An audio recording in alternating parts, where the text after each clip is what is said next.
button Press the button. is pressed. The button is pressed. Welcome to the button.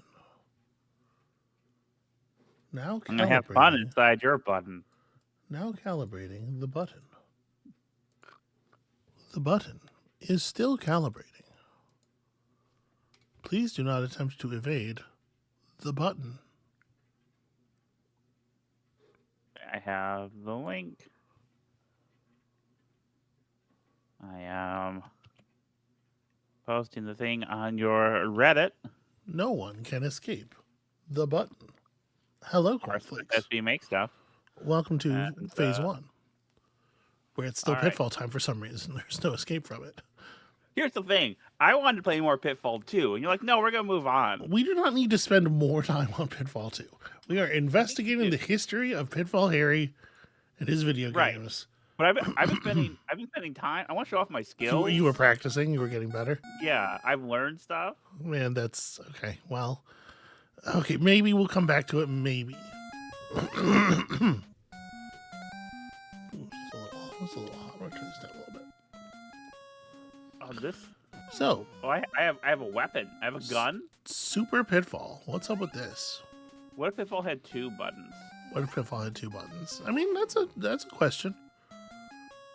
So my understanding is that the first 2 Pitfall games were both made by a fella who was the head of Activision, Mr. David Craig, as specified in the manual for the last one. Yeah, I remember that.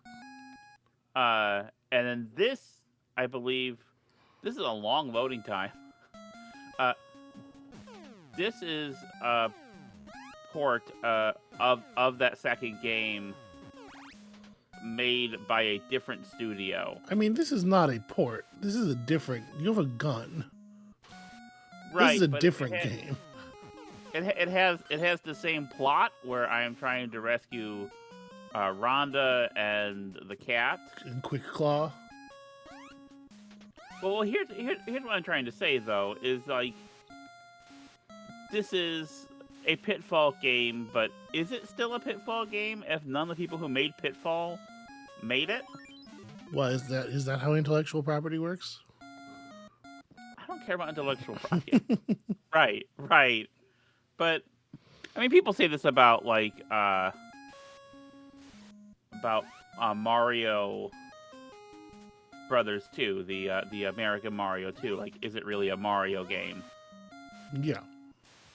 I think that's pretty different in the sense that it's fully designed to have nothing to do with Mario, and then they pasted some Mario graphics onto it.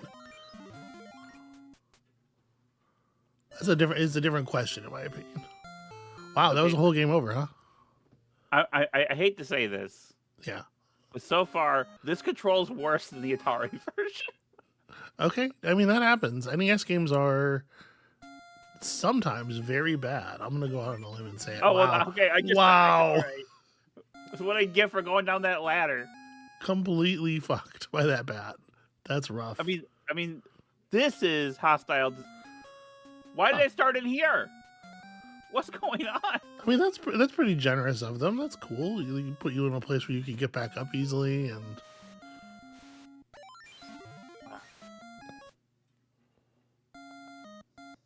Hello, everybody. Welcome to phase 1 of the stream. We're pre-streaming a little exploration into the history of Pitfall Harry. It just gave me the gold I was going for. So your goal in this game is the same as it was in Pitfall 2, right? You gotta find Rhonda and Quick Claw, and the gold is optional scoring stuff, right? You don't need the gold. Right. All right, I'm gonna give it one more run.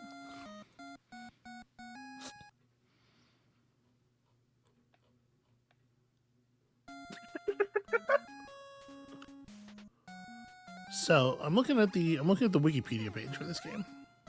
Yeah. No, I'm not. I'm looking at the Wikipedia page. How does Wikipedia work? There we go. So now I am. I figured it out. It's weird that it's called Super Pitfall, but it's an NES game. It's accidentally fallen afoul of a naming convention that would not exist for several years yet. I mean, Super Mario Brothers was a Yeah. NES game.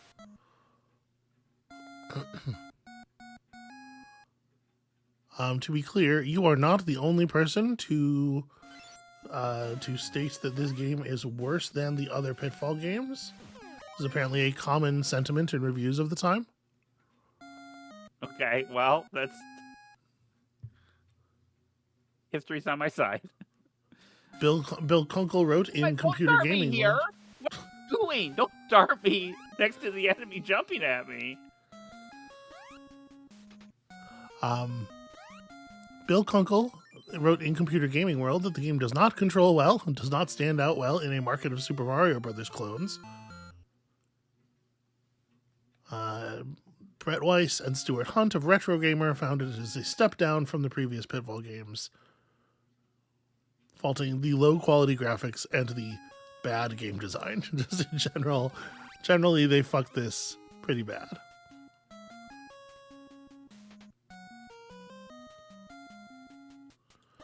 Apparently, there's a game developed by Sunsoft called in Japanese called Ataranchiso no Nazo, which translates roughly to like the mystery of Atlantis, which features a pith-hatted explorer doing kind of it features a pith-hatted explorer doing Indiana Jones shit. And there was a plan for Activision to publish it in the West as a Pitfall sequel, and when this game totally bombed, they decided not to port it instead.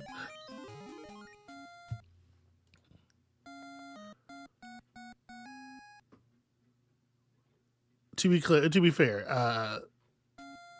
Ataranchiso no Nazo looks like garbage from the little bits of gameplay I'm seeing here. So we may have dodged a bullet on that one. Or rather, Activision may have dodged a bullet on that one. Oh, I was trying to jump there. That didn't work. Hello, Silas. Hello, everybody. Welcome to the pre-stream here. We're having a terrible time with Super Pitfall on the NES. It turns out the worst of the Pitfall games so far. Silas says in chat, still working through the Against the Storm playlist. Did you ever mention if you might try some Queen's Hand trial runs, maybe with the bats? Never crossed my mind, honestly, until this moment. Maybe. Right. I'm interested to see what the run. deal is with the bats. Okay, this is the run. You got it. You're gonna quick claw and everything's gonna be.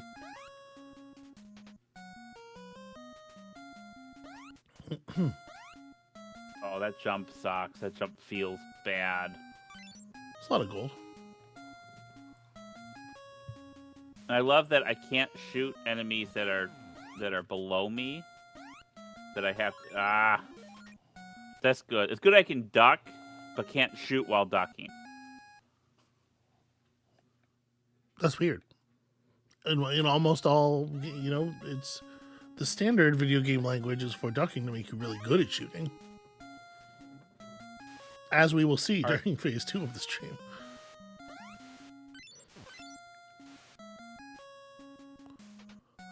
So this game was developed by a Japanese company called Micronix.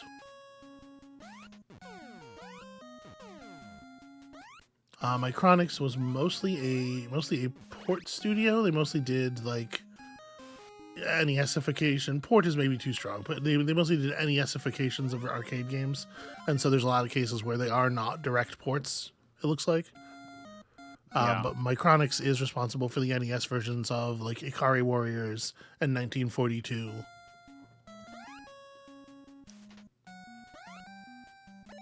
Okay, well all right. So yeah, no, I don't think this is very good, and it doesn't feel like Pitfall. Now the first two games were both for the Atari 2600, and maybe I'm just. We'll see, right? So it's very easy for them to have a very similar sort of vibe. And yet the second one is so much more developed than the first one, and has it feels like an actual design philosophy. I'm not trying to be too pretentious about it, but like it is thoughtful in a way about how it designs its map, its puzzles, the mechanics of the game. This does not feel like that, and I think part of it too is having to just be scrolling when you have these blind falls and jumps. Yeah. Really detracts from it. I'm really enjoying Pitfall 2. Actually, I did not enjoy this. Now, what's See, the to next be one? clear for the people who are not here right at the beginning, you've been like actually practicing Pitfall 2 off. I have it might be the good Atari game. Like it's not great, but um, I maintain that Yar's Revenge is very solid. what's the next Pitfall game? The next Pitfall game, well, so we sort of arguably have skipped one already. The next Pitfall game would be a Genesis game called Pitfall: The Mayan Adventure, Okay, released in 1994, so almost like a full decade after Super Pitfall. The video games advance a lot in that period of time, right? But technically, if I'm looking at this right, so you played Pitfall 2 for the Atari, but there is a different Pitfall 2 that was developed and published by Sega in the arcade. There's an arcade game called Pitfall 2: The Lost Caverns that is not an exact. It's not the same game as the Atari one. I think it's a little hard to. It's a little hard to tell. I'll do some more research on this. Here's what I'm going to ask you to do. I'm going to ask you to do one more Super Pitfall run and kind of drive the stream while I mute my microphone for the duration of that run, and then we'll hop into phase 2. Okay. All right. Have fun, y'all. You are in Amabel's capable hands. To be clear, if Amabel had her druthers, I got more bullets that way. That's pretty good. I would be playing the good Pitfall game instead of this if I have to drive the stream. But this is what we get. This is how my life is. All right. Also, look at these fucking graphics. Like what is this? This is sloppy, unfinished work. I don't feel like this. I don't feel like this game is great. That's my hot take. God damn it, you stupid frog.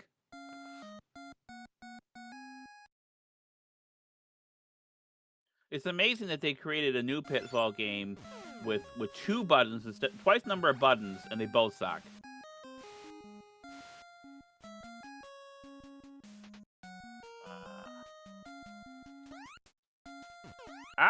Jesus! Was I wall clipping there? What was that?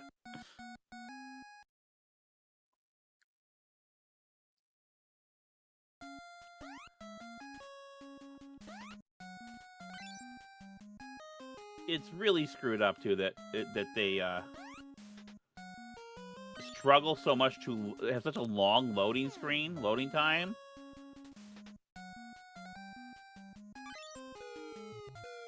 What? Cool. That's another run of Super Pitfall.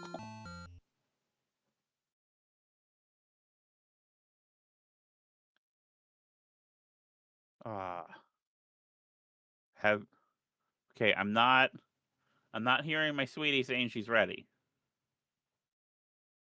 So she might still need me to drive a little bit. In which case.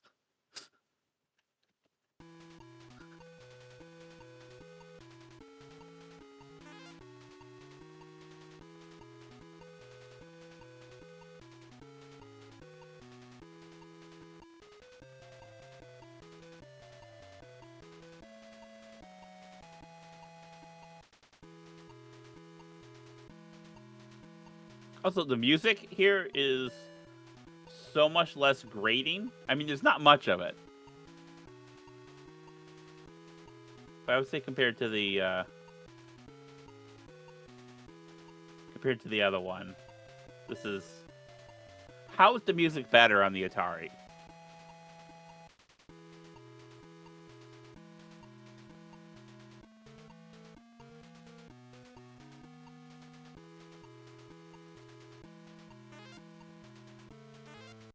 Ah, Whoa, what did you fall into the good graphics dimension? I did. Thank you for covering there for a second. Okay. Are Honestly, you ready? the NES has. I'm gonna say something perhaps controversial here. The NES has not the best sound hardware of all time. There were certainly some developers who really learned how to make it sing, but in general, I don't necessarily think it's great. Anyway, yeah, I'm ready for phase 2. Okay. Ready for phase 2? Who's Yeah, ready to go- play some fucking video games? Go to the gas I cave have or segged us. whatnot. I have segged us to the cave. Okay. You can cease your torments. All right. So here's the thing about today. A game kind of came out. Can I tell y'all? I've been on this rant 100,000 times. I am sure.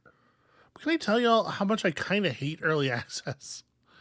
Not necessarily from a point of like developers, interacting with Steam or gamers interacting with video games, but as a person who has to make videos about games for the internet, it sure would be easier for me if things would come out when they're done and not sort of soft come out in a way that we all have to pay attention to and then come out again later, kind of, sort of.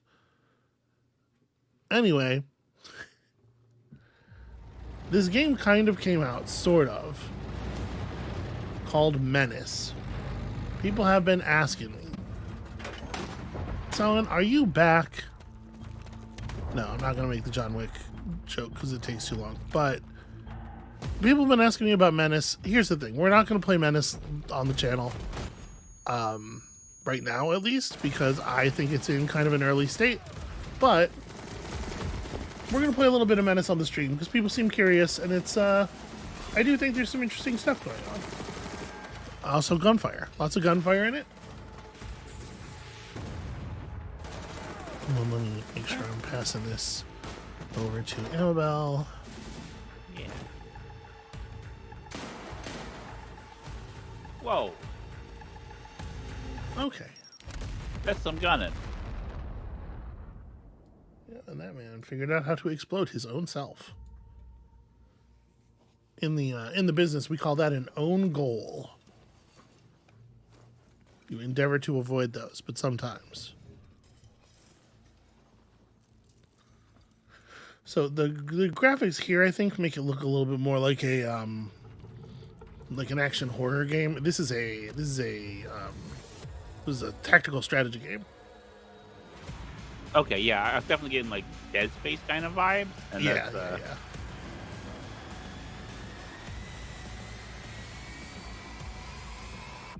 It has aspirations to a certain thing. I don't think it's carrying off its tone anywhere near as successfully as something like, say, Zephon.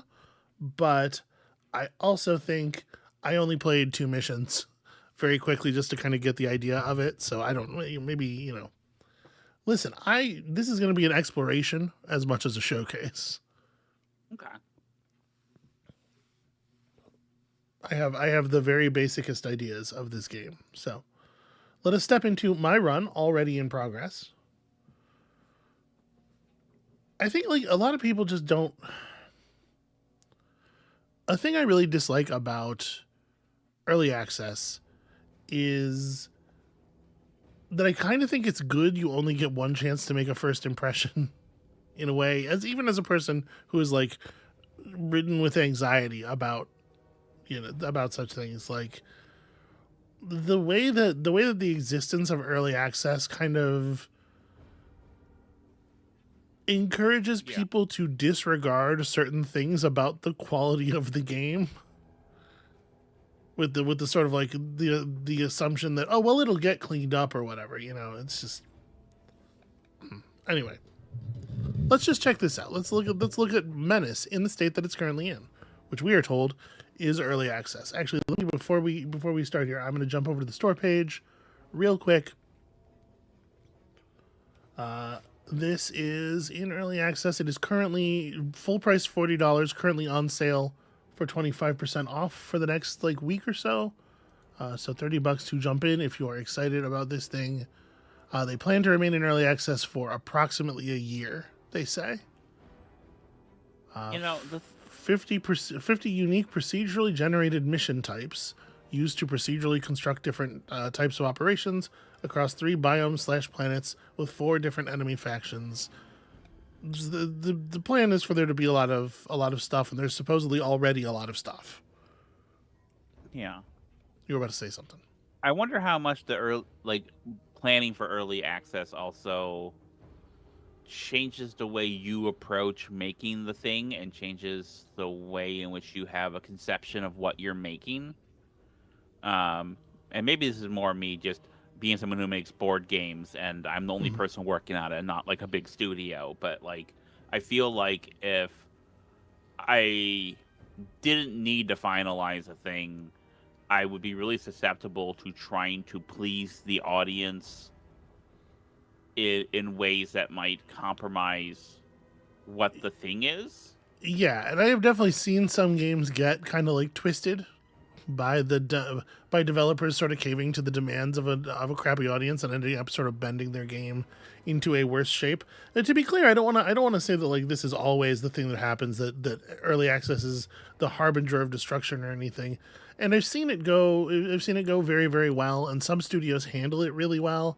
You know, I had no qualms about playing a little bit of Hades 2 when Hades 2 initially dropped, because I know Supergiant, you know, they've done some version of early access a couple of times, and it is, you know, they know what they're doing. They're professionals. When Red Hook puts a game into early access, I feel confident that they're not going to buckle on their vision. But Yeah. I do think this is a complicated argument that I'm not ready to make all the way, so I guess I should maybe not have said anything, but I do think early access has probably been like roughly a net negative. Anyway, so this is the last mission on this planet. You can see I have followed the branching mission structure here. We are here to contaminate the brood pools. There is an alien infestation. The wildlife on this planet has gotten a little too wildlifey. And it's fucking up the human economic settlements. So, situation in this sector is becoming critical. We need to take action. Fortunately, we found the way to exterminate the pests for a long time. A chemical agent specifically synthesized for this purpose must be delivered to the central breeding pools of the critters. The area will be swarming with specimens of all sizes and types, and they will aggressively attack intruders. We got to get in there, contaminate the 2 pools, and get out of there. And then we have some minor objectives as well, which will be worth extra rewards. So I earned some XP, some improvement resource in the last mission, enough to buy one of my squads an upgrade. I don't have any particularly strong feelings about this. So this guy buys promotions more cheaply. So we actually, yeah, maybe this is a good move. You know, let me buy athletic on him. So extra movement, faster movement, a lower move cost paid per tile, plus a reduction in deploy cost, might be relevant to this particular man. And then we could afford even another buff. But to be clear, I'll talk about something I'm doing here in a second. SL will throw back enemy grenades. No AP loss from being suppressed. You know what? Maybe we don't. Bonus accuracy for consecutive attacks against the same target. Let's take run and gun. Run and gun's interesting. All right. So we're out of promotion points. I'm going to. So we have down here a deployment resource. Deploy. This mission is to be played at 819 points. Right now, my squad is 833 points. I had a nice tight 819, and then I went and bought promotions for my guys, and so now our sort of unit value has increased. This is very familiar, like war game style side scoring, right? Like you've seen this before if you play a lot of these games. So I'm going to slightly reduce the size of Jane Darby's squad. I'm just going to tap a couple of people out here. If I take one person off your squad, that gets us to 816. Okay. So I'm bringing in 4 squads for this mission. These are our units, and in a sort of Warhammer standard war game style, you can change the number of bodies in a squad to sort of change the percentage damage multipliers. Instead of 8 people with guns, her squad is 6 people with guns. And so they do a little bit less damage. So we have her. She's sort of my recon squad. She has bonus vision and detection range. And then we have these guys with some heavy machine gun type stuff going on. My rocket launcher squad, this guy's thing is that he does not have to deploy his heavy weapons. He can just fire them on the run. So they have mobile rocket launcher. Seemed like a good idea to me. And then also we got a truck. We got a truck with a like a real machine gun mounted on it, because that seemed like it might be important. Yeah, that's pretty simple, and we're just deploying down here in this part of the map. Our targets are roughly this away, and we expect probably there will be things and guys and stuff. You know how that goes? You know how when you try to go into enemy territory, sometimes there's like things and guys and stuff waiting for you. Yeah. They're never happy to see me. Yeah. I bring party hats, I bring pizza, and they're just mean. Okay, I think I'm going to load us out pretty much like this. Yeah, let's just get it started. Start that mission, sweetie. About damn time we saw some action. Now, the characters love to chat. And I will say that this dude in particular is for sure a stereotype, like a big action movie stereotype, in ways that are not necessarily the greatest. We can loan people into the APC. I haven't really been using it that way. I've just been, driving it around and shooting stuff with it. But so everybody has an amount of action points indicated down here at the bottom of the screen. And we're gonna take a turn, and then the enemies are gonna get a turn, and then we're gonna take a turn. When it's our turn, we get to pick any of our squads that have not yet moved this round. So I'm gonna start with my tank here. I have 140 AP with my tank due to this guy's Spartan Duty ability, which increases our AP for lost health. I took some hits last mission, and we do not heal between missions automatically. You got to get to the end of the planet, I believe, to resupply. So a little bit of attrition, but it is paid out with 40 extra AP. So you can see here, I can move around. It gives us an AP cost. It's like roughly 20 AP to move a tile. Let's roll up here and see what we see. Indication was that there were hostiles pretty close on this side, but not so close that we're encountering them just yet. I'm going to not move forward the rest of the way. I don't think we're in any huge hurry here. Okay, hey, look, we found him. Yo, Bugs! Yep. Orders. Right you are there. So I feel like this is a young alien warrior whose carapace is still not fully hardened. Pretty dangerous if it gets close. It's got some chitin plating. No ranged weapon, seems like. Do we want to hit it with the rocket launcher? Or maybe I just want to give it the normal guns. I only have 3 rockets for the mission. Right. You use them all first. Yeah. When they know you mean business. So you can see here, here's sort of like the profile of a weapon. You can see accuracy and damage curves based on distance there. At the bottom, So this thing has a range of 8. It is most effective damage-wise, is just flat, linearly more effective damage-wise. The closer you are, more of the bullets are going to hit the enemy, right? We can get to about here and still have firing AP. Yeah, I think I'm just gonna move up and let him have it. Close as we can get. It takes a lot of AP to shoot the gun. Now, see, one thing I'm not a huge fan of here. Ooh, okay, something's shooting at the truck from out of vision.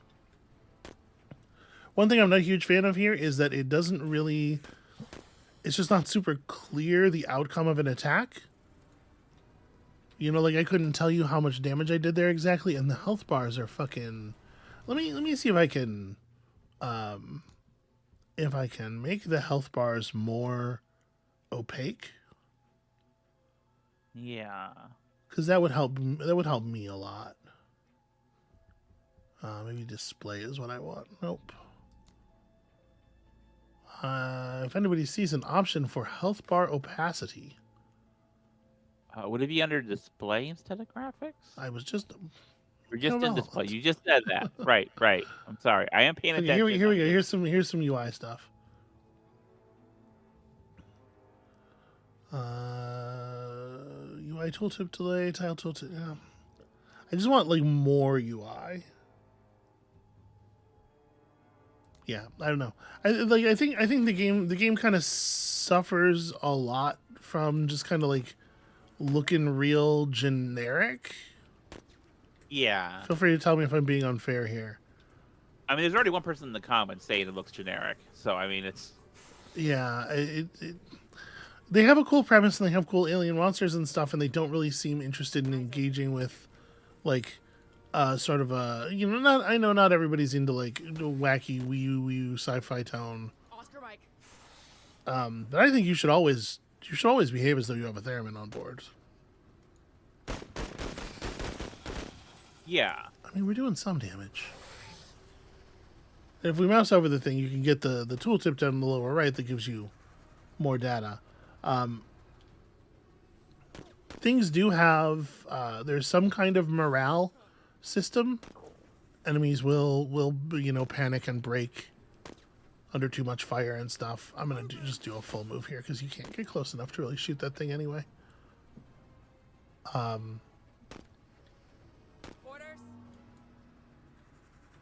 It feels to me like our orders should start on this side this time. So do we want to move you up? Let's see. I can move you once, and then we can double tap with the infantry weapon, right?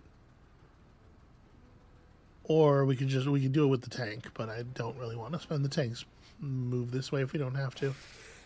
Right. There's something over here already shooting at us. So yeah, let's just close and 40 AP. Alright, we did enough damage that they are now in the fleeing state. Do I just want to finish it? Sure. Yeah, probably. I want to see that out of you, 103rd. Okay, is this the thing that was firing at us? Small flying alien critter that developed its abdomen to shoot stingers at unsuspecting prey over medium distance. Possibly. It has a ranged weapon. You can see here the MMG here is a little bit nastier but it basically is just a bigger version of the basic guns that we have. One thing that's important to note is that this thing is real good armor penetration, so good against the big scary bugs.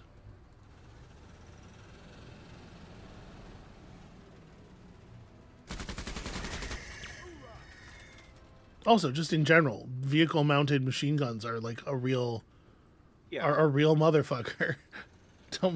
Don't mess with the vehicle-mounted machine gun. Would be my advice to you. Orders? So you know, Hustle 103rd. I have a question about the vehicle, you know, pivoting back and forth. Is that just to represent the direction it's moving in, or does it have actual like facing? I think that there's actual facing at the very least in terms of the movement costs, because you can see I could move further if I were to continue going up and left. When I went up right, I effectively lost a movement. Okay.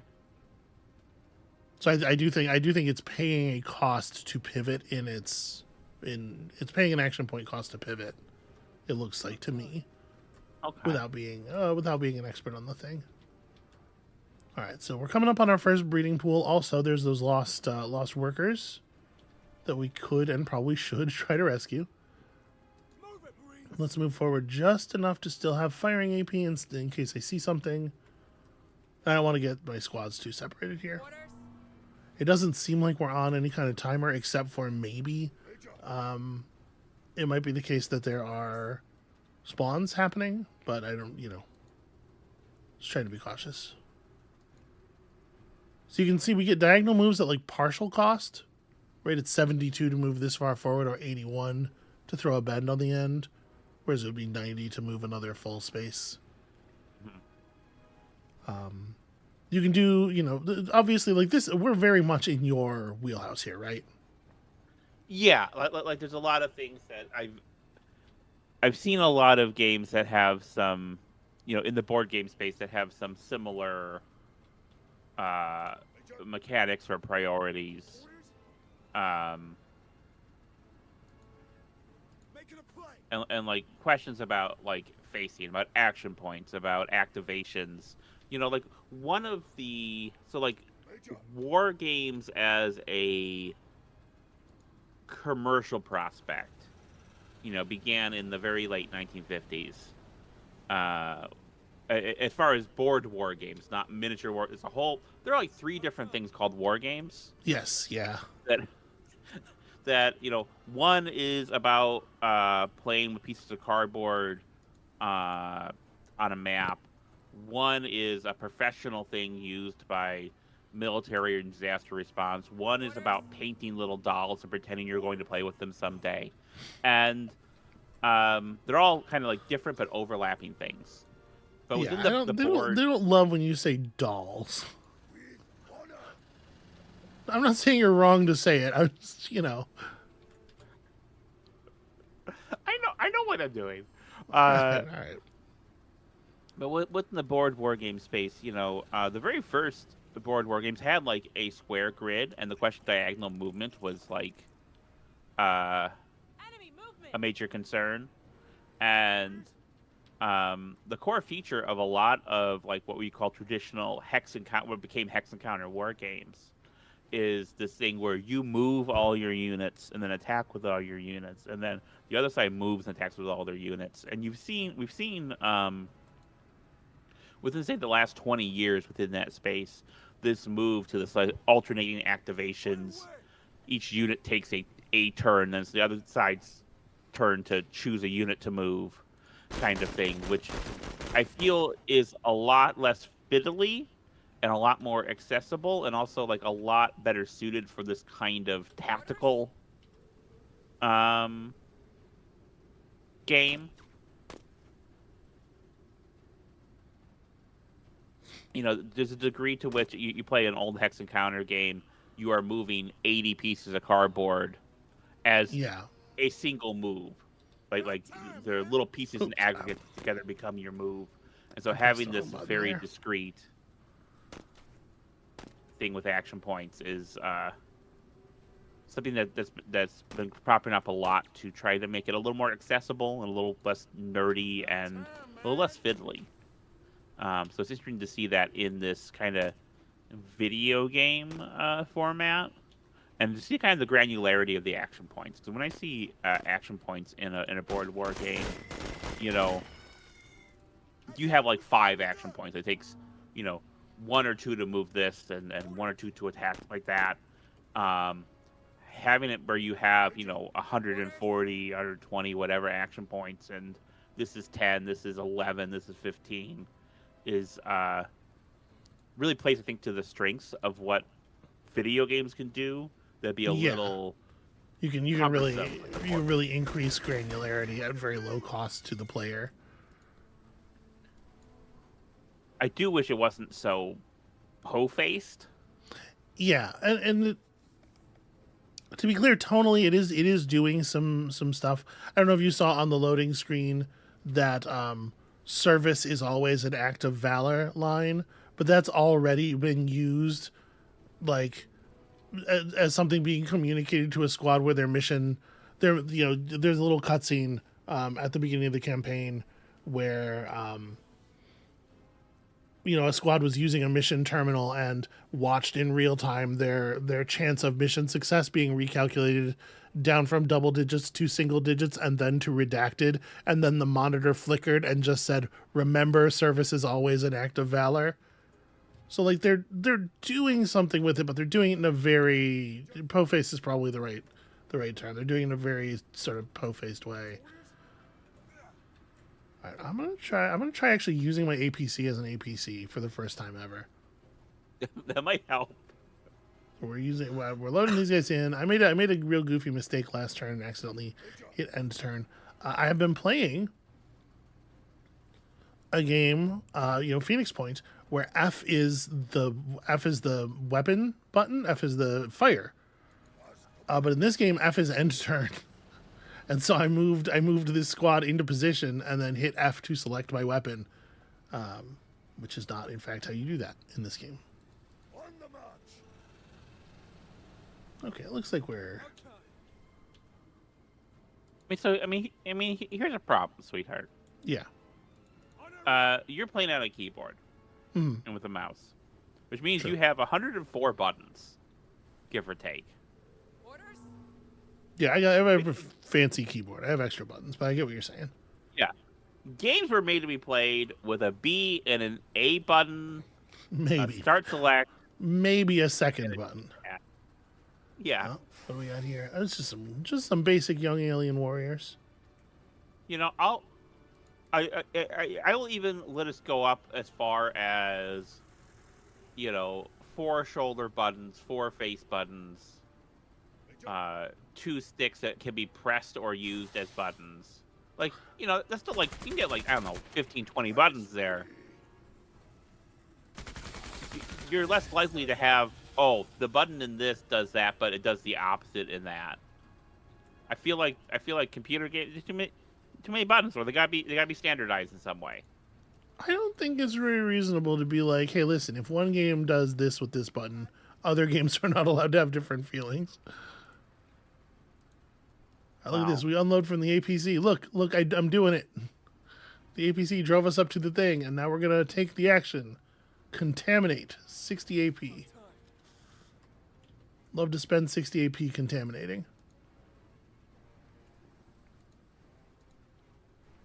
All right, the chat is a little split on whether or not I said something awful about the dolls. So, you notice there's like a cover system here. You can see if I'm targeting a tile that has stuff around it, you can see differing levels of cover in the 8 directions. You have high, medium, low, medium, and high cover. To potentially eight different sides. I'm gonna put myself in this little pass between these rocks. Okay, I mean those soldiers look pretty rescuable to me. Orders? Why don't you go get them? Do I need to do anything here, or nope? Okay, they're considered rescued. We do have some enemies.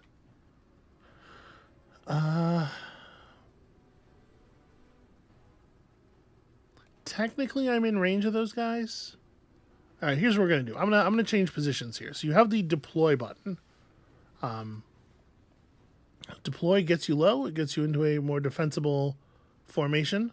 It adds some defensive bonuses. I'm not sure exactly. The game's not being super clear with the math all the time. But what it also does is it allows you to deploy your heavy weapon should your squad have a heavy weapon. So we have a sort of like considerably heavier machine gun here that has suppressive properties. So I'm just gonna... no. Tight. There are many other enemies over here. Okay, actually, this is very bad. Cornflakes, I'm just being a little bit of a gremlin and teasing her about playing games on keyboards. I don't actually have strong feelings about that. And to be clear, that's mostly just she knows that I have feelings about controllers, and she wants to shame me in public I don't even know if this is worth doing. If you look at the firing profile of my weapon, I'm pretty sure shooting people at fucking range 9 is very unlikely to accomplish things. That said, all of the cover is on the wrong side here, you know? Yeah, I guess I'm going to shoot because I don't feel safe advancing. Contact. I got some damage. Yep, okay, given how much they can move, I'm glad I didn't advance. Alright, let's take these guys up.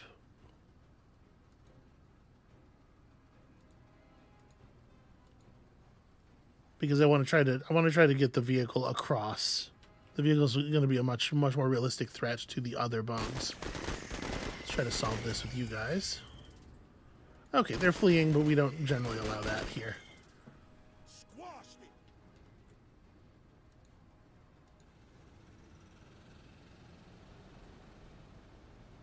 Yeah, and there's something about like the way everything moves and it has a very dry War Games feel about it. Orders? Yeah. And I don't mean that as a compliment.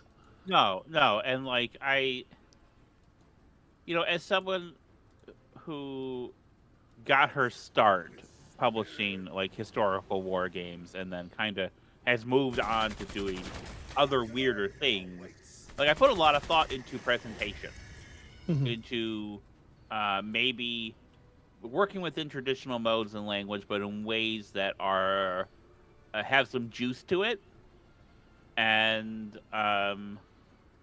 I think making it as boring as possible or as generic as possible is not the way. Yeah, there's something to be said, I think, as far as like especially for something when you're doing like a science fiction thing. yeah. I feel like you should definitely be leaning into. Still close. You can see one of the upgrades I took for this squad is that they have reduced movement. They have reduced cost to deploy and undeploy. In case you were wondering what that was about, why do you need to pay less AP to stand up? That's why. Yeah, I think there's something to be said for it, like contrast, right? All right. Yeah. Using it as a tool to oppose, like you do this very like straight-faced rendition of these really truly horrible circumstances and kind of like let the audience get there themselves, maybe is the idea. I don't necessarily think it's a good way to go, but I can see it as an intent, you know? Yeah. Yeah, I mean, I guess they're trying, but they should try something else.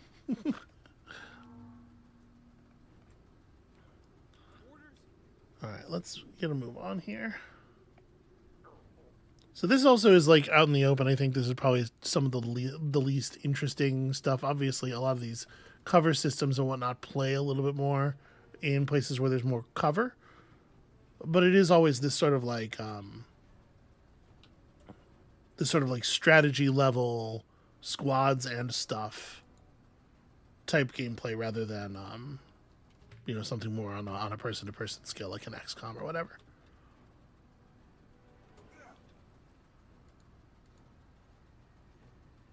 Load the heavy weapons guy into the APC. Drive the APC forward into the aliens. Till we can hit them with our swords.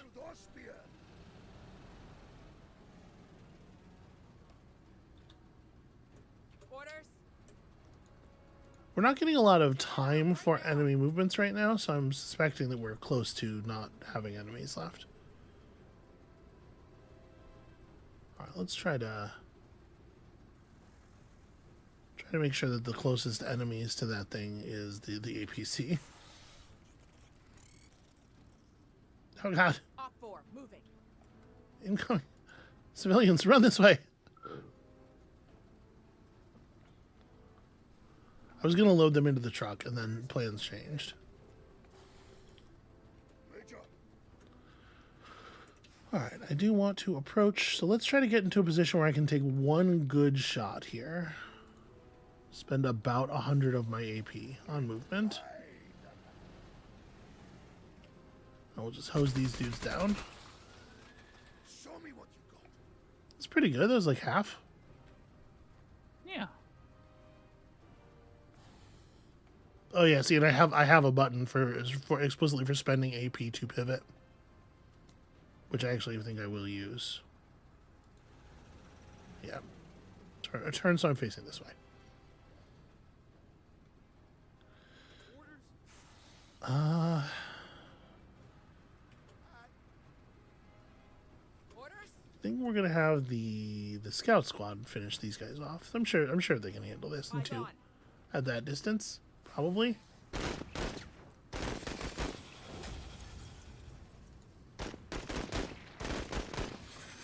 Okay. Lead them to the river. Oh, that's bigger. Okay, yeah, this is the thing that damaged my tank last time. The so-called blaster bug. All right, new plan.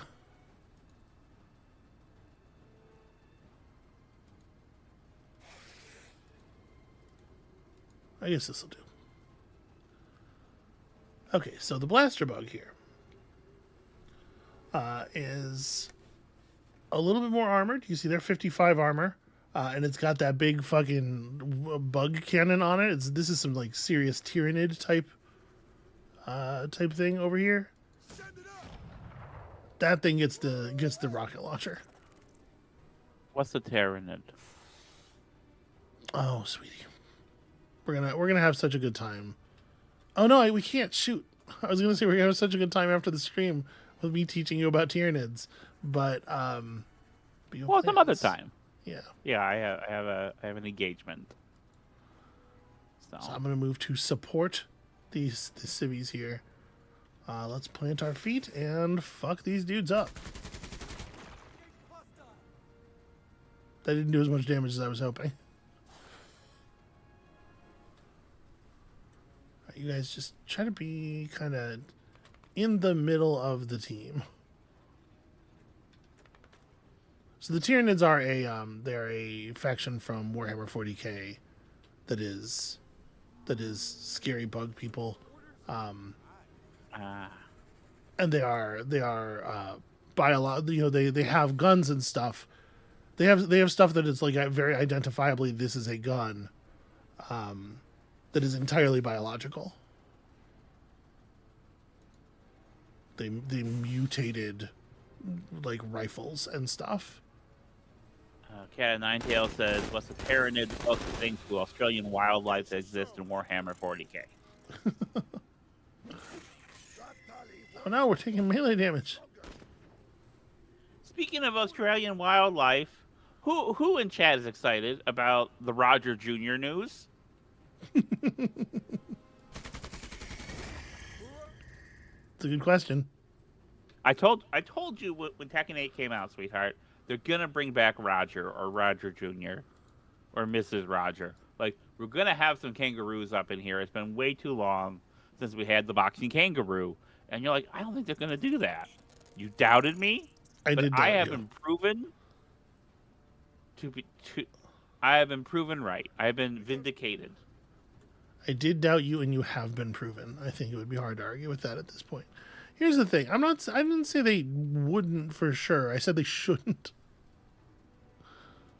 Cornflake says, "Drop bears, solo space marines." I know what a drop bear is. I don't understand what that. Is that a funny joke, sweetheart? Yes. I'll just say Okay. yes. Good job, Cornflakes. This squad of aliens is proving remarkably recalcitrant. Yeah. It's almost like they don't want you to shoot them and contaminate their brood pool. Let's do this. Yeah, weird. Zuli says goofy animal characters are a core of Tekken's identity, IMO. That's right. You have You have the pandas. You have and the bear, Kuma. You have uh, Great shot. kangaroo. There's a Utah raptor. There's Don't do it. jaguar man. Excuse me. Good job. Orders. I believe they're talking about goofy animal characters, not We've got movement. powerful heroic characters representing all that is good in the world. Okay, so let me pitch you on something, sweetheart. Yeah, go ahead. Squad-based tactical game where you are attacking characters. You get to play out the war between Yeah. fucking what's his face and the other guy. The attacking characters who are so interesting that I definitely know their names. You have a squad of like 3 to 5 Always ready. of the greatest fighters in the world, Mm-hmm. and they all have special moves. I would And play you have that. I would play you have that. to you have to run around and fucking Tekken Force dudes. Yeah, so you're describing Dynasty Warriors basically. Well, isn't that an action game though? Yeah. I thought more about like a grid-based strategy game. Yeah, but the thing is, I don't know that I think that's going to be very fun. Here's the thing: Okay, if you want if you kind of want this experience, go play the Owlcat Rogue Trader game, and then come back and tell me how you feel about that as an experience. Is that still on your schedule? I mean, it's not on the schedule, but it's it exists. I didn't unmake it. We'll get back to it probably. Well, if you're not having fun, I see you. Who said I'm not? What is all this now? Putting words in my mouth. okay. Well, I like putting things in your mouth. So I always make Don't food I? for you. Don't I know it?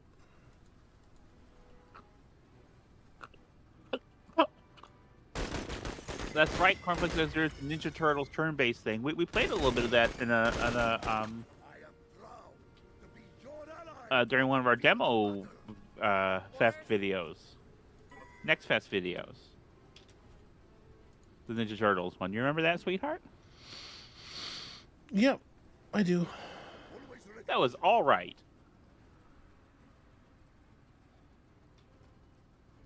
Always ready, Major. So you can see, like a lot of it feels like there's a lot of options or whatever being given by this game, and I think it wants to feel like something, but overwhelmingly, like all of my turns are just like move toward the thing and shoot it. Yeah, I'm not getting like. I'm not being given a lot of like interesting situations. And again, we're looking at the first mission of it. Like obviously, we got to let it breathe a Yeah. little bit here. But We're not getting the same kind of color or juice that we get out of something this usually more fanciful. If Yeah. I'm playing, even as much as like say again an XCOM. right, yeah, like there's a lot of interesting things in that, or even something like Into the Breach. Obviously, is a much smaller scale kind of game, but everything feels sharp. Yeah. And your abilities feel really distinct. I've been playing some Tactical Breach Wizards on my own, and like that feels. And maybe that's just because those are all games where each unit is one person and not like a squad of people. But They're scattering. yeah, Well, there was supposed to be a second group of lost workers. Orders. I guess they know. got lost. All right, I suppose. Don't know where they are. The one group was marked on our map, and that's just the sabotage objective. Yeah, I don't know. About time, man. You guys can head this way. It seems like we got the Oh, you know what? This says rescue evacuate. No, I think it just says that because we're supposed to evac our guys to the same place we're supposed to deliver the civilians to. Okay. But those probably should not be directly over top of each other. Okay, no, that said find and rescue. I guess it was the two bodies in the one unit. Weird. Weird to report that as two different saves. Alright, well, everybody back to the boat, I suppose. Orders?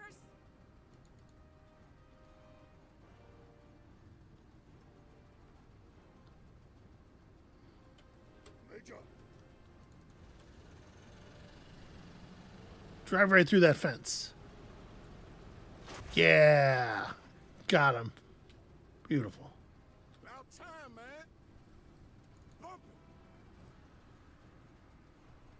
it. I mean, all the animations are nice. You know, obviously, like, it helps a lot to play it at sort of like this level of zoom out.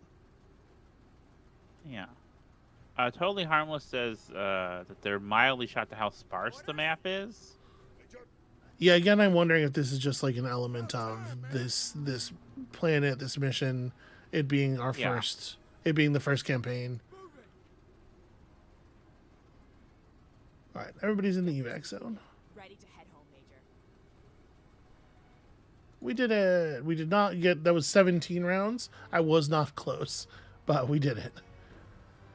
As you can see here, we get some promotion points from succeeding. We get more from doing our secondary objectives. There's a difficulty modifier on this level because it's it has 2 skulls. Look out now. And we picked up some garbage with trade value. Cool. Love trade value. And then it gives you just like a real quick like layout. We received 9 damage. We killed 4 aliens with this squad in particular. He's become overconfident. Leads to increased risk-taking, but can also be beneficent to combat performance. Minus 10% defense, plus 10% accuracy. You know what? That's cool.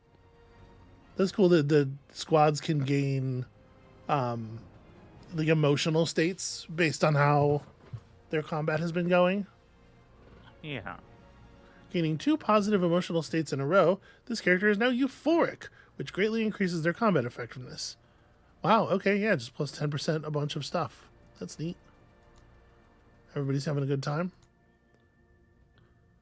Got ourselves 34 promotion points. Ooh.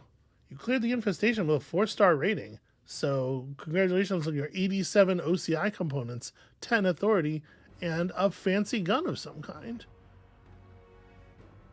BVTDH says, I've also found the bugs are by far the least interesting faction to fight. Okay. Because they effectively make every map this sparse. Most because they don't use cover and don't care that much about suppression. All right, see, that's interesting. Okay, match ammo. Match grade ammo is produced with minimal error tolerances and has to adhere to the highest quality and manufacturing standards. These rounds are expensive, but as well made as physically possible, granting highest accuracy and performance. So +1 range, plus 10 accuracy on a weapon. That's pretty cool. You give a squad the good bullets. Or we could pick up a long 7-bullet SMG burst for maximum damage over short range. Pick up a different armament here. Only has a range of 5, but will fuck shit up right up close. I'm kind of inclined to go for the match grade ammo. I don't know. Does that seem crazy? No, it doesn't seem crazy to me. These do have different deploy costs. The match ammo has a 25-point deploy cost, which is high. All right, Major, we received a communique from rogue scientists stating they work for a competitor of Zane Beecher. Seems to be a case of wayback or corporate espionage, and they want our help to hide away. In return for safe passage, they'll give us some high-end ZB gear, though they will not say what it is until our end of the deal is done. We could get involved, but it risks running astray of the Wayback's most powerful megacorp. So we could gain trust with the Zane Beecher Corporation. We get stuff for doing a thing.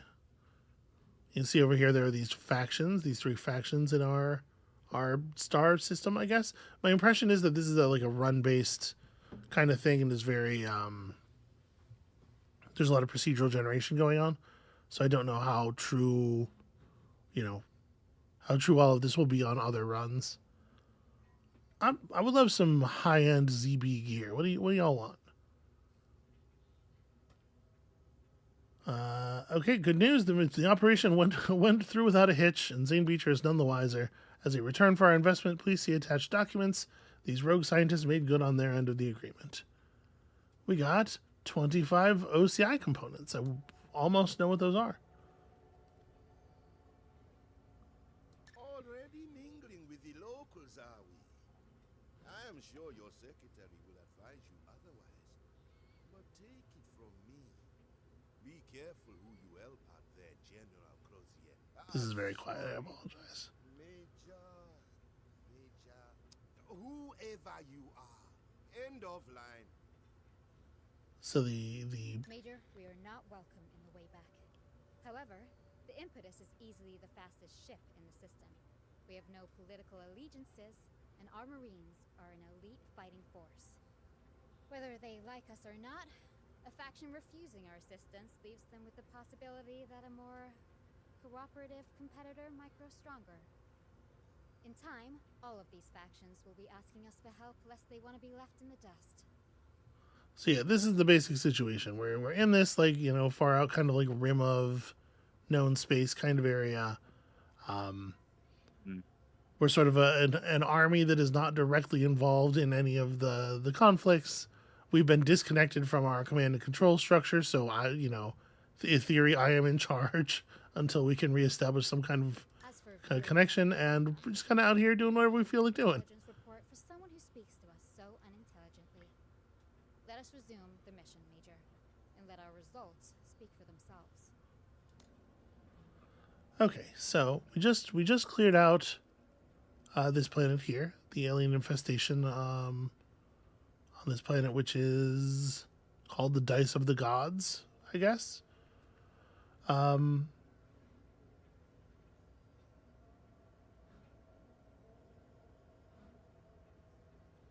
So wait, is it?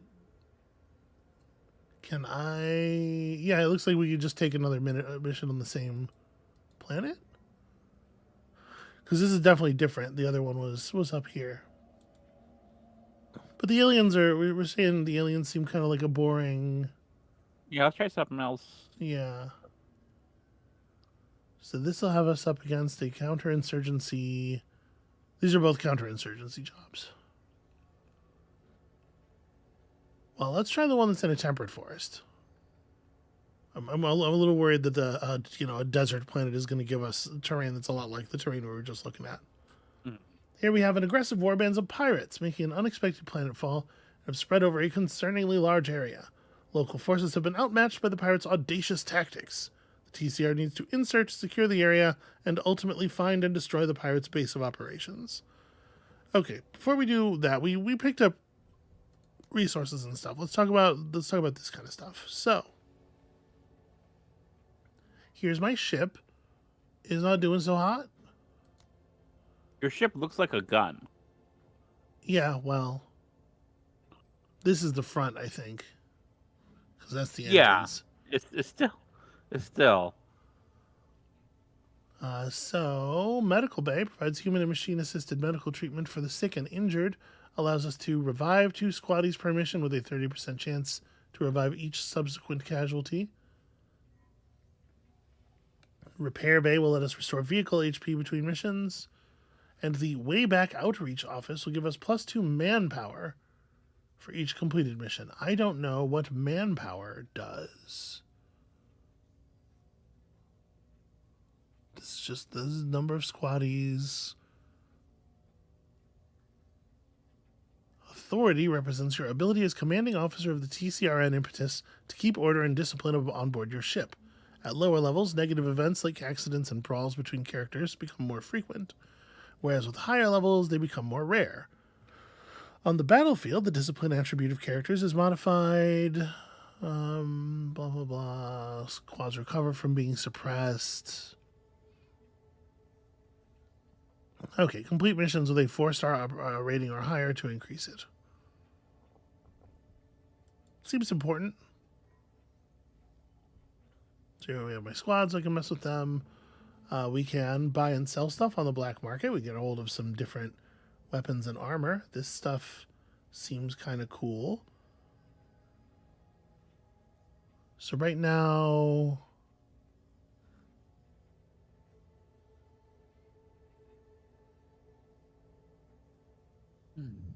we have a lot of alien parts. So if I were to just put all my alien parts on the table here, what is this? Alien eggs. I guess they just, you know, the art for that's not in yet. It's early access.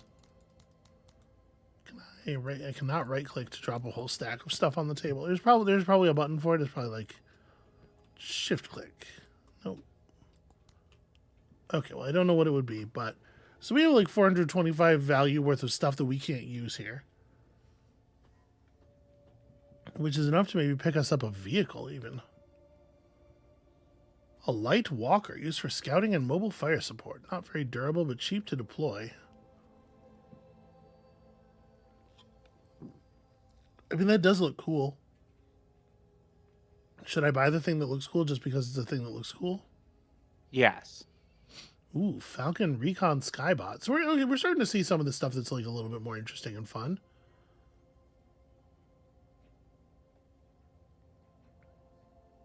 Vehicle weapons. Yeah, let's buy a walker because a walker seems like fun. And then we're still 185 value in here.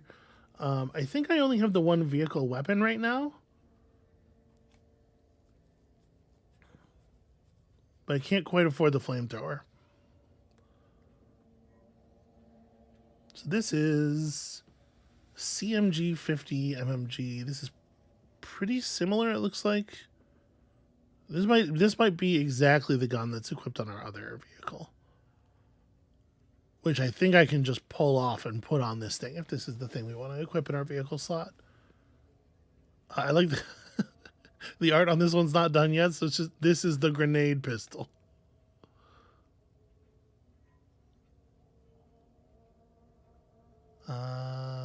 Powerful sidearm. I mean, are we in a sidearm kind of place? I feel like I'm in more of a blow up a vehicle kind of place. So this thing launches the Falcon drone. Just gets you eye in the sky, which is pretty cool. Proper grenades. If we're going up against like pirates and other people who are likely to really use cover against us, I feel like it might behoove us to have some grenades on hand. And then we have a little bit more value left. We could pick up like a new infantry weapon. What is this stuff? Small recruitment effort. Unlocks a random pilot for hiring. Or you get more squad leaders as well. Okay. So obviously having more squads potentially be useful in case you take some meaningful damage to a squad and have to have them sit out and heal for a while. Right now we're kind of right up against it, where if one of our squads got damaged, we'd just be going out really short-handed. What do you think? Should we pick up another squad? For safety's sake. Yeah, sure. Let's grab another pilot.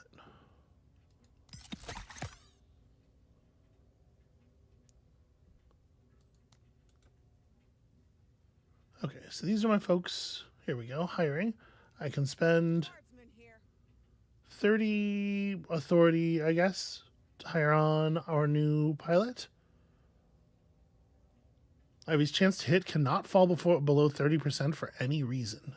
That's interesting. And then it shows you, everybody has different upgrades available. So it shows you all the upgrades that are available on each person right away, in case you want to spend the time looking at those. There's a lot of them that are common between people, like a lot of people have athletic. So you could probably, once you've played the game enough, you can learn to eyeball this stuff. I'm going to go ahead and hire you. Welcome aboard.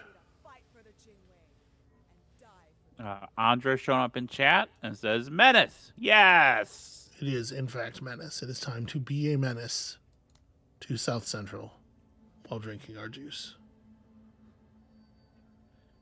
They tell you not to do that, but I still listen. Yeah.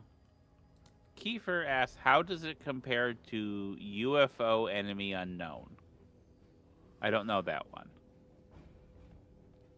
It's he's XCOM. Talk about XCOM. XCOM and its derivatives. Okay, gotcha. I have not played. So UFO Enemy Unknown specifically is a that's the name of the most recent sort of like off-brand thing, right? Am I remembering this correctly?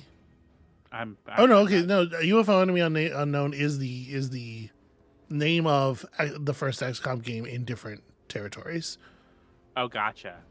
Apparently, as well. Right, because you have an international community, sweetheart. Yes, that's true. I think it compares badly to XCOM. I'll just go ahead and say.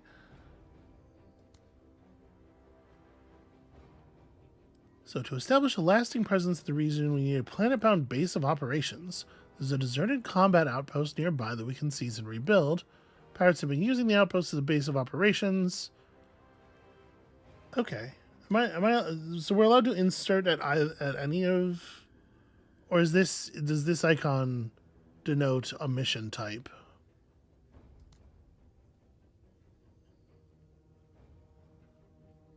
And then this is rewards. Gain a rogue army item or a vehicle. Upon completion, friendly deployment zone is increased by 50% for the rest of the operation. Okay, you can just start further forward is kind of interesting. Increase faction trust. Get explosives. Oh, there's explosives to be had on this side. Well, I would like to... Yeah, I think I want to go in via the secure perimeter because I want explosives. So let's branch our way over to there. All right, so when first touching ground, we need to secure the immediate area. Send out patrols. Make sure the area is free of pirate skirmishers that might perform surprise attacks. Sweep the area, clear out 70% of all pirates. And if we can do it quickly and recover some lost cargo, we'll get some extra rewards. Sounds simple enough. So we have a deploy maximum of 928 now. Jane's squad is still kind of injured. So if we let them take a break, we could equip you with our new light walker.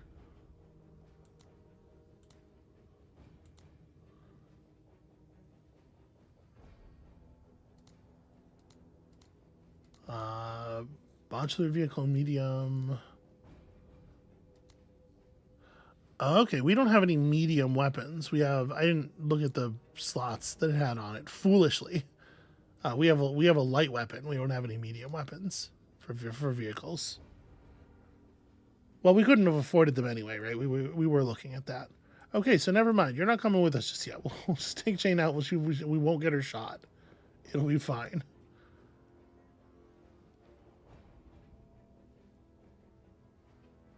So, if we were going to give somebody the match ammo, I guess it wouldn't be her. Also, we have 39 promotion resource.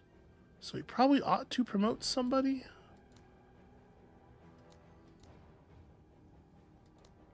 Obviously, it's very compelling to put promotions on the guy who doesn't pay as much for them. 15% accuracy bonus when not deployed or pinned down. I mean, his whole thing is running forward and deploying now. Throwing range and accuracy. 5% defense for each tile moved this turn, which does play well with athletic and everything. Counter-Strike's pretty cool. Service is always an act of valor. All right, regain 30 AP after destroying a target. Destroying a unit is fantastic. We should definitely be angling for this, it feels like. Or just a button that restores your AP and removes suppression. also seems pretty live. Okay, so limb squad is starting to get kind of expensive. We can probably go ahead and pick back up some squaddies here. Yeah, and we're still under cap. Okay, this will do. So we know that the thing we want to rescue is roughly in that direction, and that pirates are potentially going to be approaching from everywhere. It's probably fine. We'll just start you guys here. I don't know exactly what to expect from, you know, we're facing a new target type entirely here.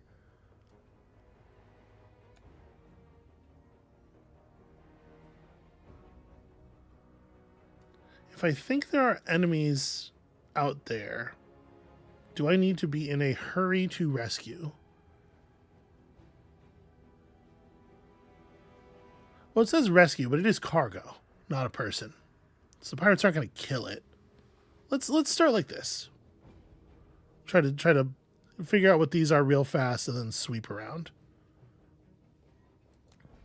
You know, your standard Nautilus engagement pattern, Amabel.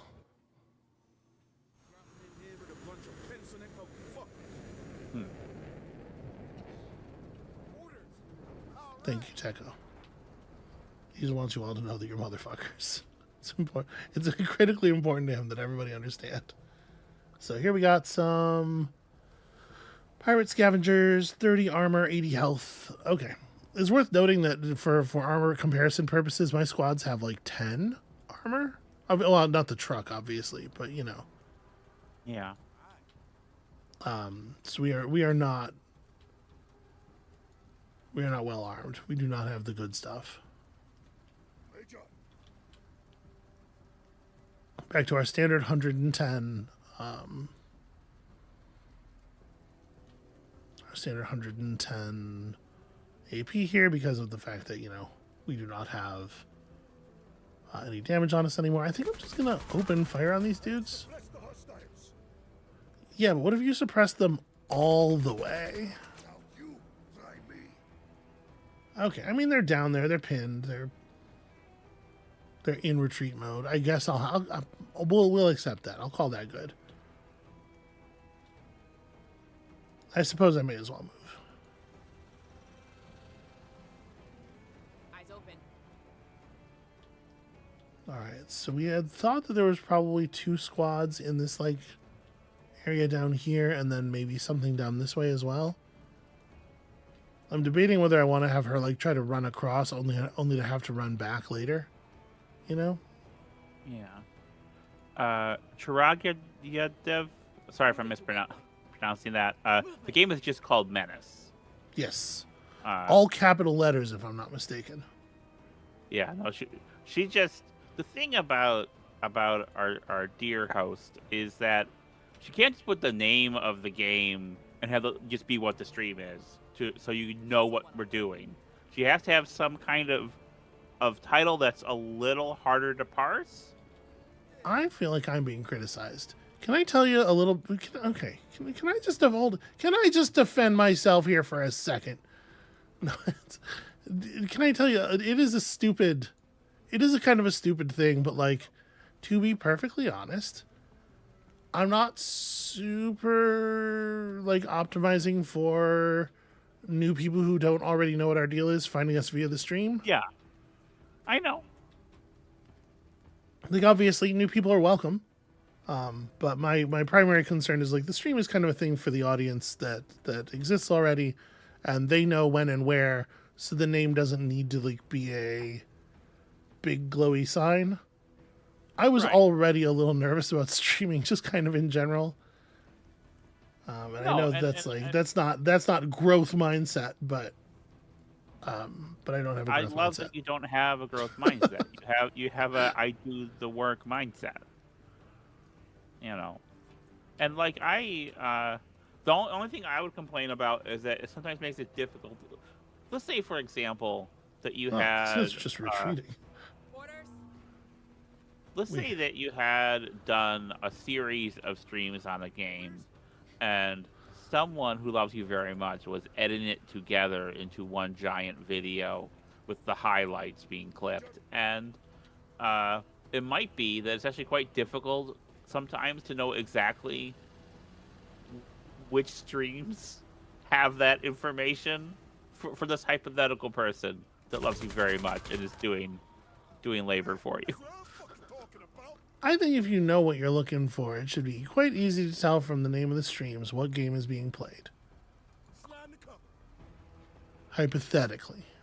Okay. Did I see a health bar in there? Uh, I don't really know. Corn- I'm gonna deploy. Cornflake says SB is a show woman, not a grow woman. I don't know if that's. I don't know how I feel about that. Cat Tail says fuck the growth mindset, and yeah, you know it's I think one reason why you and I, sweetheart, get along so well is that neither of us are really trying to grow in our respective business. Like, it's fine if that happens, but we're doing the work that interests us. Yeah, I mean, I don't even really mean to make it like a big ideological thing. It's just like, you know, I'm just explaining the logic behind the decision not to have this be described, you know, titled. Yeah. We're playing the new game Menace, available on Steam for $30. That would be a funny title, though. But I don't want anybody to think that it's like it's, you know, I'm not trying to like be better than anybody. It's just how I was doing things. I mean, you just are, though. Okay, no. all right. But no, what I'm saying though is that it's a place where you and I have an alignment, and Okay. I think that works very well for us. That's These all I'm pirates saying. are fucking terrified of me. I'm gonna pull the truck back over here. I think there are pirates in the trees, and I am a little nervous about that. But I think I'm gonna pull the truck over here. We need a little bit more pushing force. Also, fuck that tree in particular.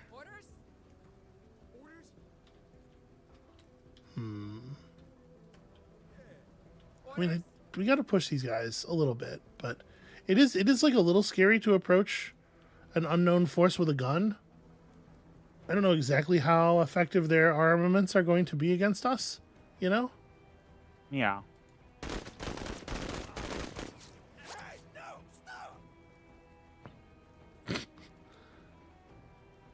Should we be shooting at these guys? Are we sure they're a problem? I was starting to become concerned that maybe they weren't shooting at us until I shot at them. And I know our mission here is to clear out 70% of the pirate units and stuff, but does anybody else have the level of growing discomfort that I have?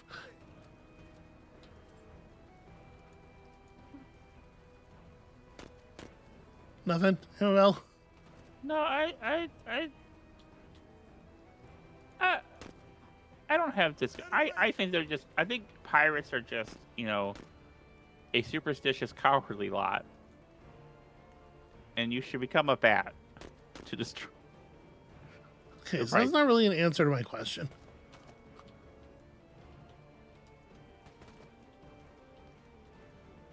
It's almost like you have no interest in helping me at all.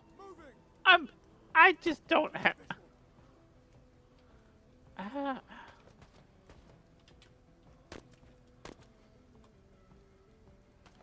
want to try to suppress him. You're now manually breathing. Okay. I guess that's personality, right? That's a troublemaker kind of thing. Can we get over here in 70? Yeah. All right. So I feel like the truck can probably pick these guys up. Hostile.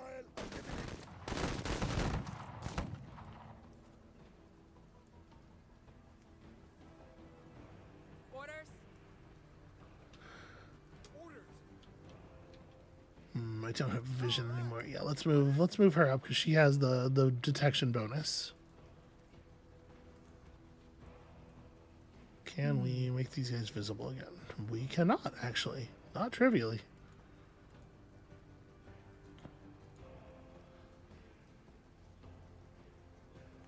Well, this is perhaps unwise, an unwise way to approach in the open.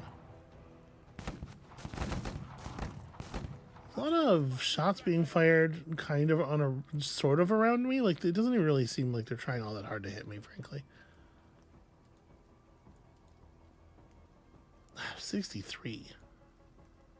Why is it gotta be 63?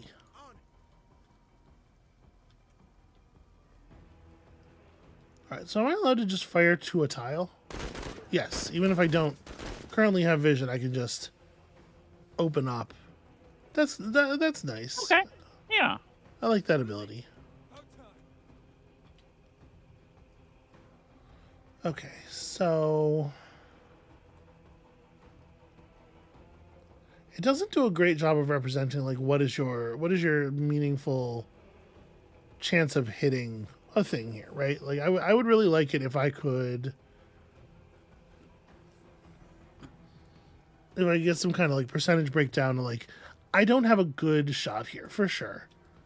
The terrain is all kind of in the way and there's trees and stuff. Like, am I fully wasting my time if I take this shot? I think the answer is yes. So I am going to try to move around. And I do feel like in a turn-based game like this, the clarity of that information is so important. Because you need it in order to make those decisions. Okay, so when I moused over those guys, I did have an X that time, so it does report if you have no shot. So these guys are in the pin down state, or they're in the suppressed state. I think I'm going to stand up. I'm going to run forward. I need to have at least 40 points left in order to crouch and fire. Okay, so Andra says the bar on the right is more or less a percentage. Yeah. Like if it's half, it's 50%. So the bar on the right is somewhat ambiguous. Yeah, which is that? Oh, I see. It's that top bar. So you see under objectives, there's a bar, or maybe no, maybe that's the No, objective that's bar. my objectives reader. That's a bar. Okay, Andra, can you specify which bar on the right? Lazuli says going after pirates is always a little dicey without knowing more about the setting, in my opinion. That's fun. Yeah, from a moral standpoint, I'm not sure exactly what's going on here. I'm a little concerned about it, because like these guys weren't shooting at us, and as we were advancing, they were backing up, and then when I started shooting, they went, "Wait, no, don't stop!" It does just give me a small amount of over pause. an enemy target, some stats come up. Yeah. So let me step up to here. Right. So let's say I'm thinking about shooting here.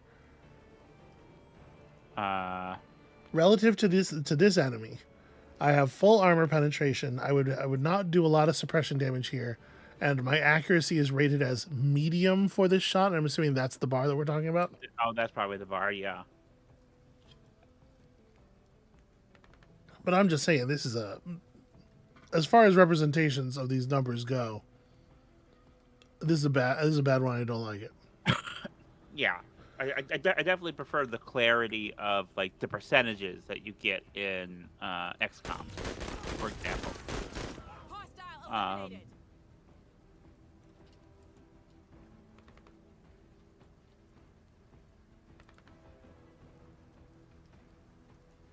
Well, these poor fellas, things are going real bad for them.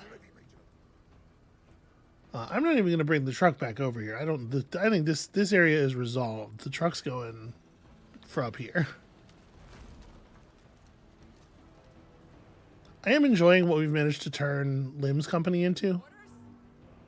I think they're very effective at their jobs now.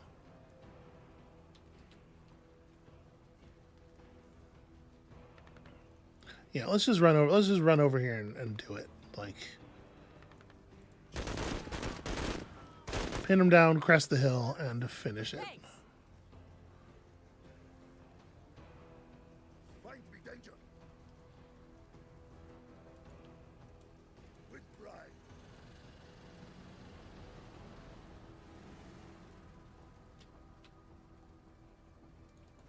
Try to be close enough that we can load somebody in here to drive them up to the next objective.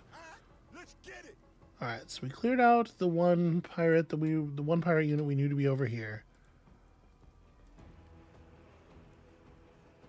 I suppose we'll just sweep up this side. It feels to me like we're kind of in command here, and maybe that's hubris. That's a pirate flamethrower team. That's fun.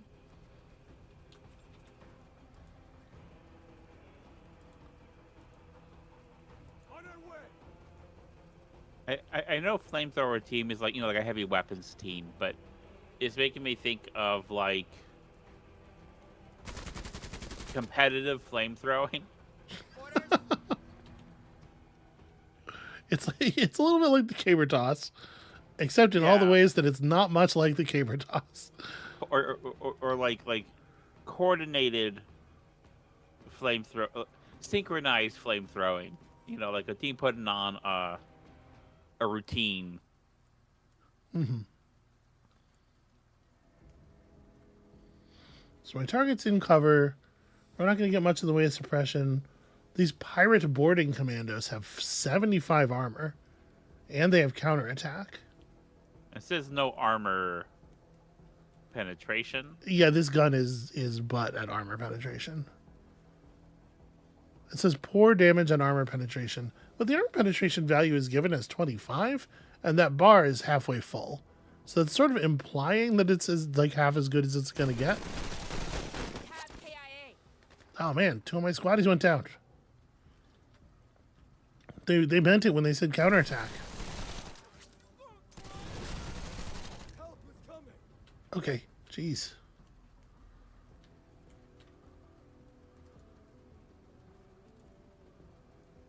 I don't think I'm going to be able to fire on them meaningfully this turn. No, probably not. Okay, let's drive the vehicle over here instead then.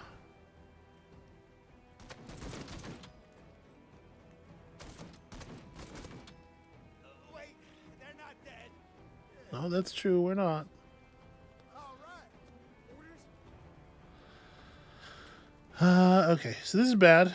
These guys are real tough, and they splattered one of my squads. This I will say that this definitely feels better already. The just not being up against the essentially melee only bugs. Mm-hmm.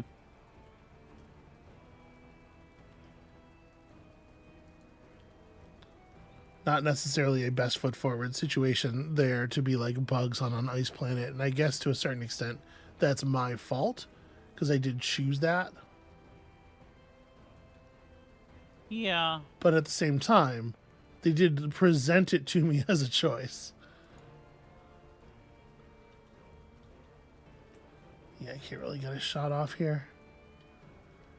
Yeah, I think, you know, I think a lot about this kind of like within my sphere where if you have a scenario based game, you know, how do you present those scenarios, the different things you're going to be up against, the different situations or maps, in a way to ensure that you don't start with a bad choice? First of all, you don't want to have bad choices, right?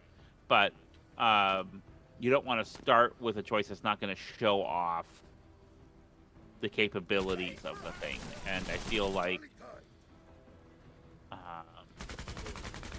maybe if they started with like a tutorial scenario, like an opening scenario map that was less bugful, you know, that was would have been a smarter move.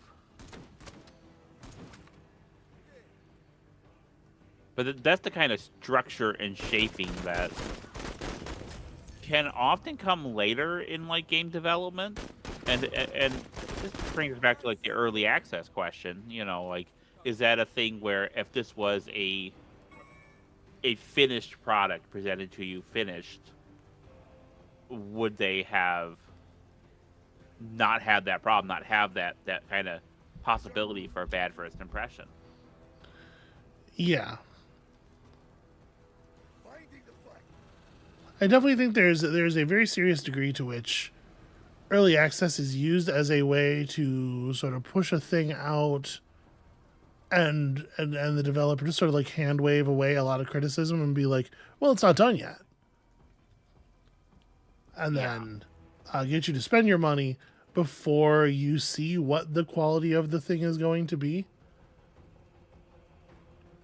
And, I'll say that there are games where there are models of games where I can almost like get behind that to a degree. Because there are games that are, Move it, Marines. there are games that are always being developed and worked on even after release. Like there's always new content. It's almost like it's a different paradigm than like, here is your game, here is your cartridge. And I can see that for like early access a little better than something like this. I don't know. Andra says, for what it's worth, the demo was versus pirates in an industrial desert environment, and that certainly would have been. Certainly sounds more exciting than, oh, here's a bunch of snow and some bugs. Which, by the way, I don't know bugs would be really active during snow times. It's not... Making a play. Well, but the things that have grown on a planet where it's like cold. It's science fiction. So you gotta. Yeah. Maybe I'm being a little crabby. I don't know. I don't mean to be crabby. Spin it. It's definitely something that's seems unique to video games, though, where things can be like continuously in development, continuously patched. We don't really get that in board games because they are, physical objects primarily. Yeah, at some point you have to deliver them a box. Yeah. Like I know people who do Found 'em. living rules for games, or there's version 2.0 or whatnot for a board game, but or they just use expansions to patch it, which that kind of makes sense to me, I suppose. But Lazuli points out that snowball scarabs build delightful little snowmen. I'm not. Hang on, I'm looking this up.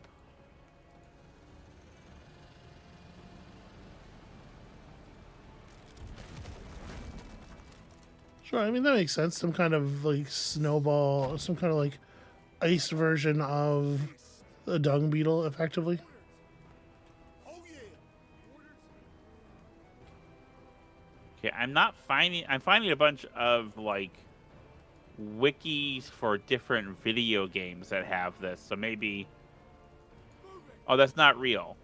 Okay, it's not real. What? No, that's not real. I am sorry. Okay. You know what my favorite version of the big ice bug is? This is a D&D monster. The Remor has. Are you familiar with the Remor has?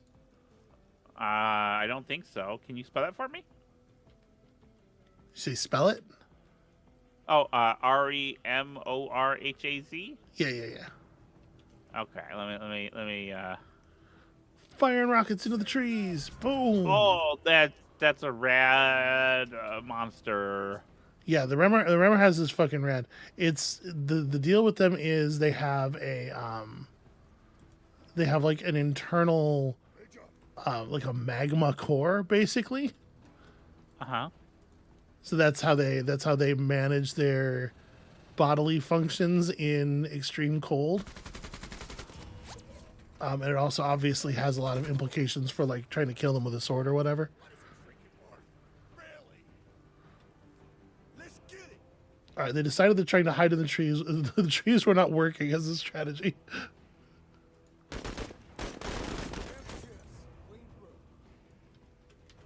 Yeah, we showed those cis guys who's boss, I think is what he was talking about. Sometimes you gotta bam the cis. You know, it wasn't my plan, but they made me. No one cared who I was till I bammed the cis.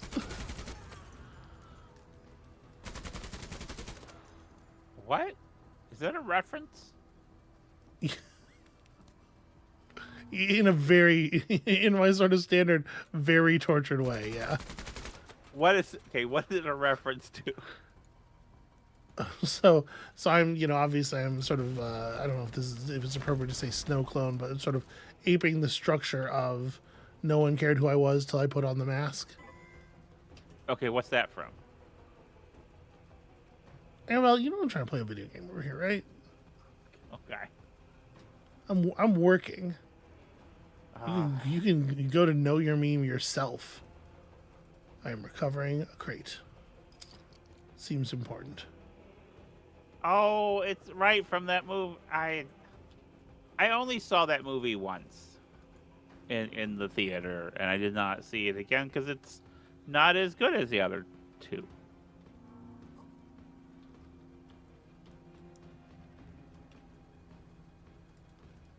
Although to be perfectly honest,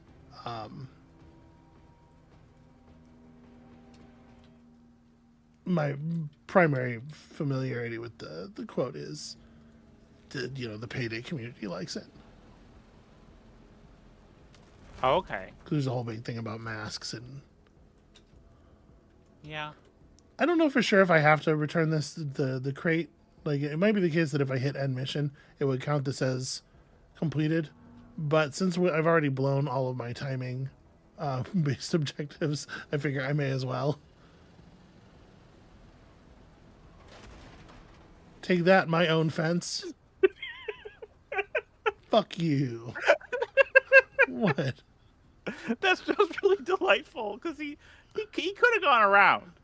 That was I mean, a choice. he couldn't have gone around at the, to get to the place I told him to get to in one move. Okay, we picked up, so these guys have more like stuff that we can take and use, which is cool. That's fun. Darby's in bad shape. Darby's a little hesitant. Movement costs increased. Effectiveness reduced for 2 missions. Yeah. I fucked it, everybody, and I apologize. Well, you've done a couple missions on screen here, and you did a couple beforehand. How are you enjoying this? I know we've had some criticism about presentation and whatnot, but Yeah. your thoughts here? My thoughts are, they're not the most positive, I'll say. So these are both mediums. So let's say I want to just pick up a heavy flamethrower right quick.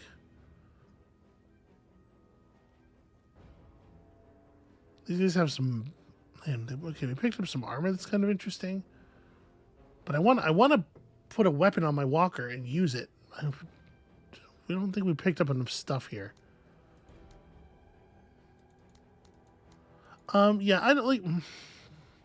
My opinion is not super positive, is what I'll say, right? Like, and I don't think that's going to be a huge shock to anybody who's been listening to me talk all this time.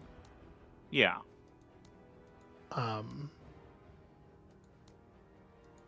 But the thing is, my opinion is not super positive in a way that is extremely. Just trade all of the last mission's loot. Don't even look at it for a big flamethrower, which is modular vehicle medium. So that when we go to the next mission, we can put it on our walker. Where are we at time wise? Oh, it's about 1:00, so we're closing in on almost 2 hours. Yes, we've been phase 2 for like an hour 40. Yeah. Okay. I'm gonna say I want to at least start this next mission because I want to see the walker. You want to see your flame? Yeah. So I bought a weapon for the walker. Okay, you guys are gonna take a little bit of a break. So you were saying that the ways that you're not positive are extremely, and then you got distracted by the flamethrower. So I don't know if you want to return to that thought or not. Put that match grade ammo on Lim. Lim is badass. Look at him. Look at all of his abilities and stuff. What a hero. And then we're 26 points under our max. What exactly is the? I don't know exactly what the cost of an upgrade is. Like, if I do this, how much is it going to add to his squad? You know, this matters to me. Yeah. I guess I'm gonna not take an upgrade, just in case. I mean, I could always just reduce somebody's squad by 1. It's probably not that big of a deal. Minus 50 AP, 50% AP spent on turning, minus 4 AP for walker movement. Ooh. Am I allowed to buy you the upgrade? Shoot and scoot? I do love a good shoot and scoot. No, you're an expert pilot, is the thing. How about it? Okay, that hardly changed our value at all. All right, let's do it. Let's fuck shit up. So we are here to eliminate a pirate bomb maker and the pirate bodyguards, and then get all units to the evac zone. It would be nice if we blew everything up and also wiped out their communication antenna. All right, the plan. So yeah, you know me. Like this is going to come down a little bit to my thing of like, just my aesthetic preferences. I really prefer a less grounded. Even if you're going to do this kind of like, even if you're going to do this like blessed is the mind that's too small for doubt thing, like obviously you can do that in a juicier way. You can do that in a way that is more fun and interesting, as you know, indicated by the Warhammer quote that I just used to describe the style, or like Deep Rock Galactic, even Helldivers is doing a sort of like milsim tactical, what if we put a rail on it kind of thing, in a way that's a little bit more Verhoeven than Heinlein. Okay. If that makes sense. That makes sense to me, yeah.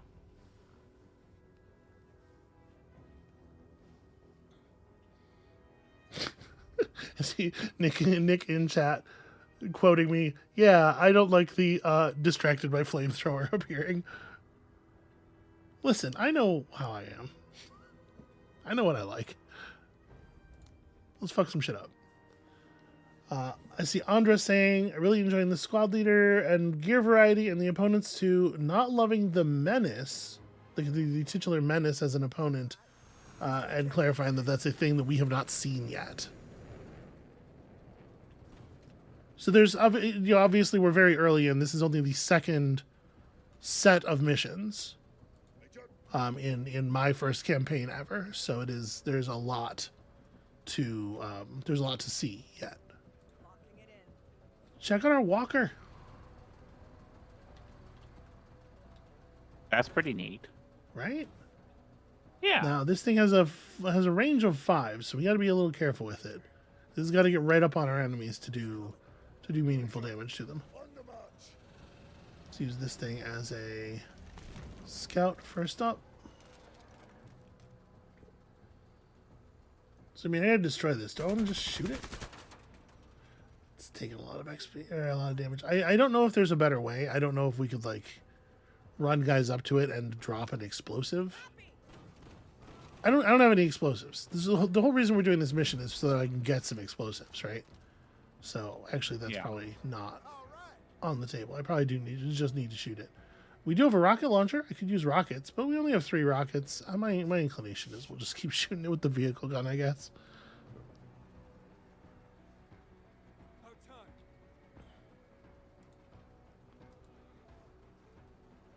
All right, so we gotta find the pirate bomb maker, and the bodyguard. Destroy more than 80% of all enemy forces is 11 enemy units.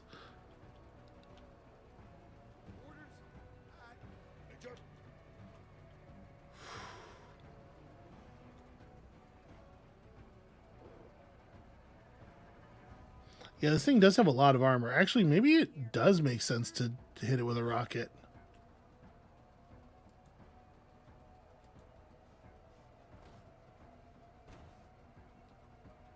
Send it up. Yo, we got ourselves a new way in. Solve the problem. Orders? Major. With honor.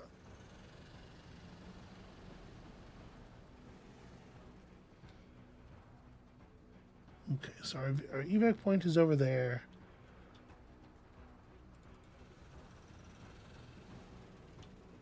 Using this hillside as cover.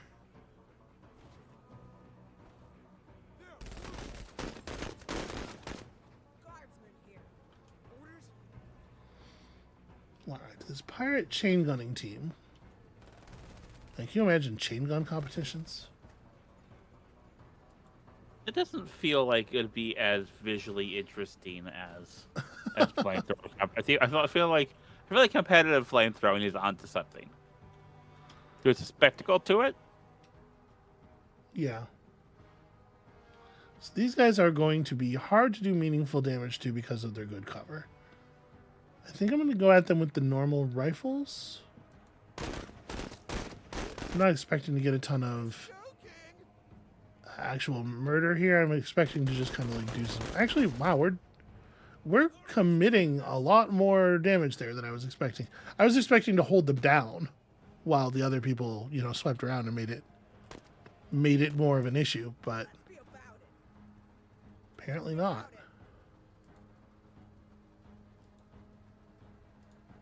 All right, this is maybe a little aggressive, but let's use our walker for cool walker stuff. So, the bodyguard, an especially hardened squad of pirate veterans pulling security for higher-ups in the pirate ranks. They have a jet suit, a PDW, some thermite grenades, flashbangs. Should probably be a little bit careful. Huh. You can deploy your walker.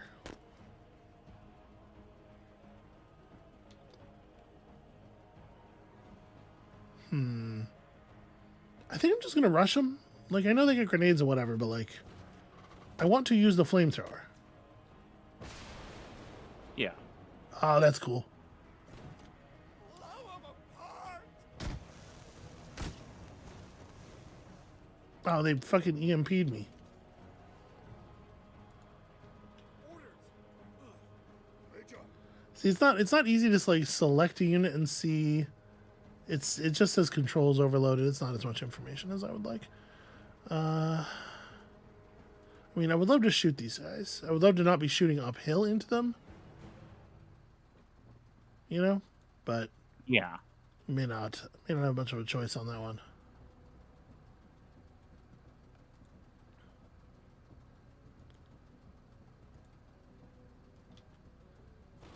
Honestly, I kind of don't have a good shot from anywhere. Yeah, I think I am going to have to just approach High Hillside and not have a shot, really. But we'll pressure them. They can't keep the controls on this thing locked down forever, I hope. Hostiles. Yeah. What are we looking at here? Just normal scabs. They got workshopped RPGs. Rocket launchers, you say? Well, fuck it. I already committed to the move. Like, we're up here. Let's do it. Amabel, am I going to get all of my units destroyed? Maybe. I believe in you. You could not have that happen. The thermite. Making a play! All right, run up. What are we looking at here? They got the ridge. It's very bad is what we're looking at. Got a sister down! And they got fucking counterattack. And I mean, it said they're an elite unit. About time. About time. Why'd those guys run up so close? That's curious.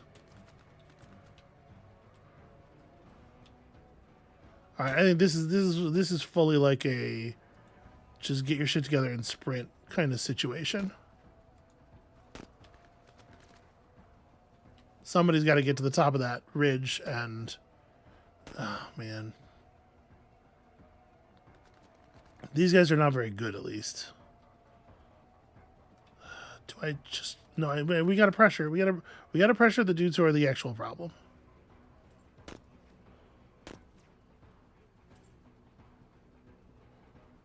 So it's gonna be a new round. I get to go first. We got to do something real, and we got to do it right now. Oh yeah. Good job. You can hit people with the truck. I definitely had a button for it on a previous mission. I'm not sure if you have to line it up right, but you definitely can't just like run people over. And so that's kind of a possibility. What does it take to get up the hill? Like this thing's going to cost 55 to fire. It is going to do presumably a lot of hit point damage, and to make the opponents not happy about the amount of fire that they are on them, it is. I would like to be closer to them before, you know, I just like to really deliver. But I guess they're going to counterattack whoever attacks them first. Let's get it. They're also going to be the first people that get to play on the enemy turn, right? The enemy's going to start with them. Good job. Guardsman here.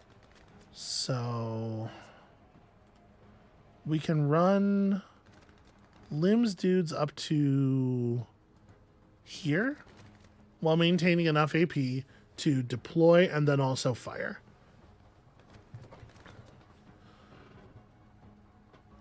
Unfortunately, I don't think I'm getting any like kind of preview from this location. Like I can't tell how good that's going to be. They're still, I'm assuming they're still getting the two shields from that side. Up here, I can shoot. Remember when he moves, he's going to get minus 10 AP cost on his next attack, so he can shoot for 30 after running. If I want to get around the side of the, if I want to shoot at them from a side where I'm certain they are not getting their cover, it's going to be with this weapon, and it's going to be through a heavily forested tile. But I don't know if that actually means anything, you know. All right, I'm afraid I'm going to lose my fucking walker if I don't use it. So let's just do this. Gosh, I hope this helps. Once again, moving into a position where I'm sure I have a clean shot, unfortunately, costs so much that I don't get a shot at all. Scoring! I mean, we did some damage. Yeah, They're less on fire than I was hoping. I will say that. that's rude. Agreed.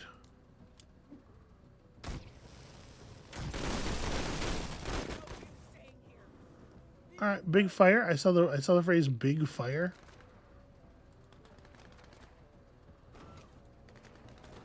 So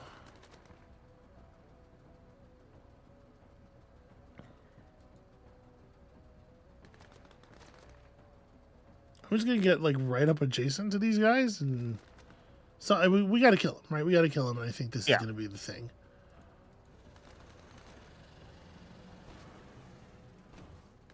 Here we go. For 45 action points, I can run through those dudes. But here we go. We got some decent argument. Our armor penetration is remarkably bad considering, but we are finally behind, like fully, properly behind their cover. Tally destroyed. Those guys were real. Don't worry. We're coming. My walker. Boy, everybody they do not give a shit about the APC at all. They just everybody immediately focused on the walker. It's too cool. It was too cool to live. All right, we'll be able to pick you guys up next turn. I mean, obviously the APC is going to obliterate these dudes, right? Yes, obviously. Obviously. You can do it. I believe in you. Okay, these guys ran over to here because they are. Treat them like a fence. Treat them like a fence. Yeah, like your own fence. Okay, fair enough. On his way.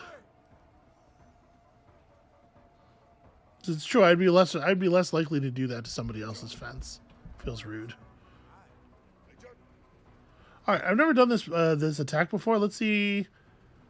We expect 25 hit point damage and 50 armor damage with only 30% armor penetration. Or if I just shot them. See, it doesn't really give me a good sense of like, is that 45 damage? Is that less? Is that more? It's probably the case that each of the striations on each of the gradations on those bars represent a certain number, but they're not labeled. Whatever, I'm hitting these guys with the truck because I've never done it before. Turns out they don't love it. Yo, I want in on this. And then I'm going to back over them. It's the humane thing to do. Alright, let's stop the bleed out and then get over here. Who would have thought that like the top of that hillside was like completely fucking impenetrable cover? We had no way of stopping them. That's crazy. And see this again, like they have a little bit of high ground up here, and so I don't given the lessons I just learned, I really don't feel safe approaching them. Yeah. Move into some trees ourselves at least.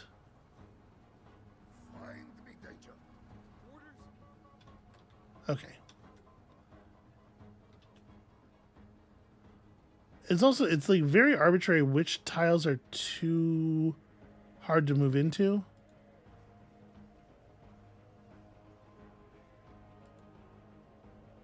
Seeking cover. There we go. I was gonna say, I've got to be able to see them now.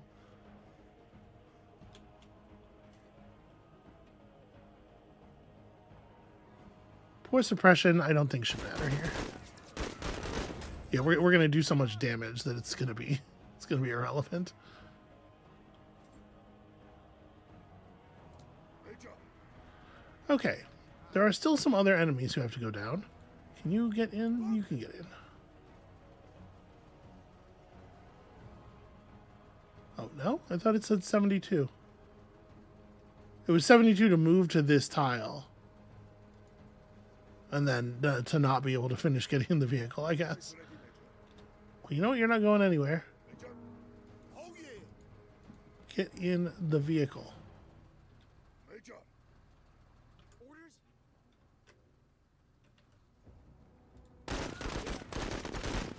I'm not even letting them flee. Got him. Okay. Eyes up.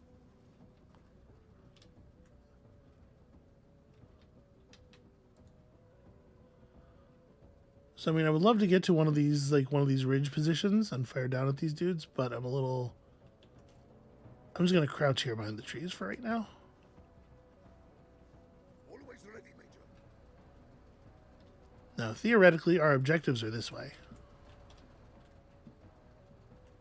Are you hey Amabel? Yeah. Okay. I'm here. Yeah. You haven't said anything in an extremely long time. How are you doing on time there? I mean, you know, when this wraps up, we'll do the phase 3, and I'll have to get going. But I'm just chilling with you while you Okay. Well, work your way through this problem. Okay, I'm just if we needed to bail early, we could bail early. What a lovely Do you want?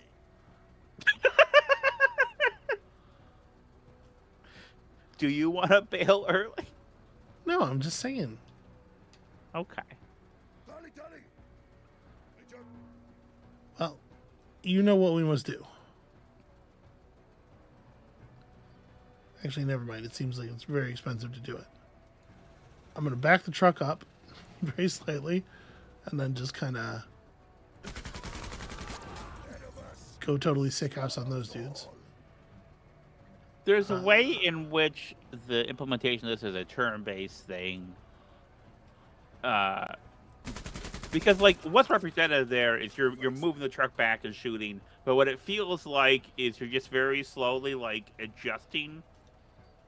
They're just watching you back up and park, and then standing there while you shoot them, and that's very funny to me.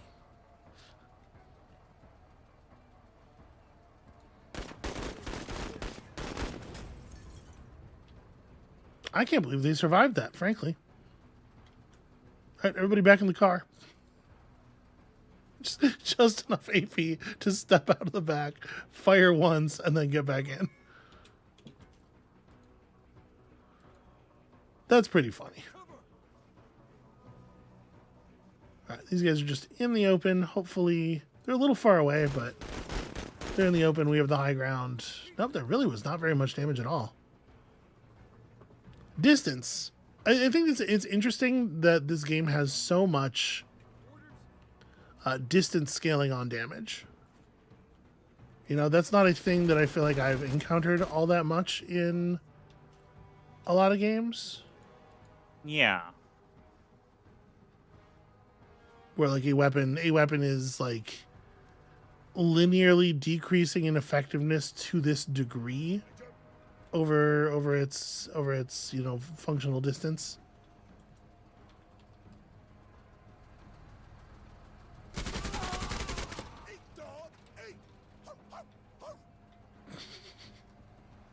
I mean,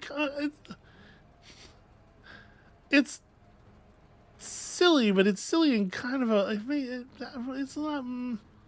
Amabel, I'm a little uncomfortable with the portrayal of that particular character.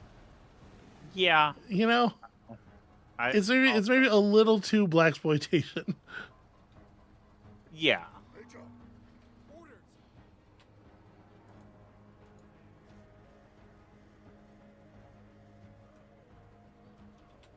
All right, let's head to the. We're headed toward the bomb man. We're headed toward the guy who is the bomb.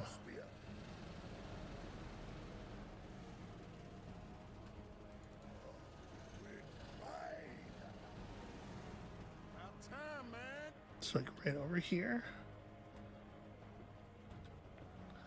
Should I? Because we're still looking to kill. We don't have to kill anybody else.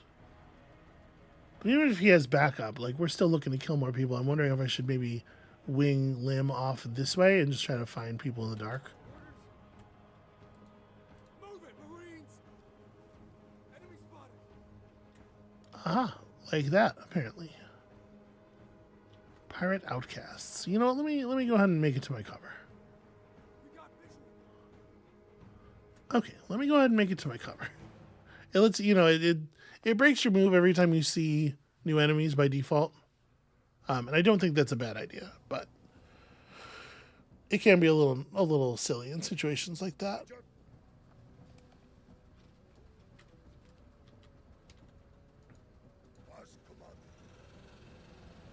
Do we have visual? I might want to hold off actually before approaching again so that that enemy is not live on the new round. Oh, never mind. They decided they would be anyway. Cat of Nine Tails says the only exploitation I allow in this house is mexploitation. And Nick says the VA in general has a strong direct-to-DVD vibe. Yeah, I mean, I think like to a certain extent, there's a big whole subgenre of like space trucker inflected sci-fi that is a little bit like this. It's basically like, you know, Aliens wrote the blueprint, right? Yeah. Now, when you say Space Trucker, are you referring to the film Space Truckers? No, I'm referring to Space Trucker, the aesthetic, as put forward more or less by Alien. Okay. Would not be able to fire. The thing Nick said about direct to DVD, like, yeah, it has that vibe, but like there are, I feel like there are two flavors direct to DVD, and there's the one where they're aware of it and having fun, and the one where they're not. And this feels like the second one to me a little bit. Again, that kind of what we described as being very po-faced. Mm-hmm.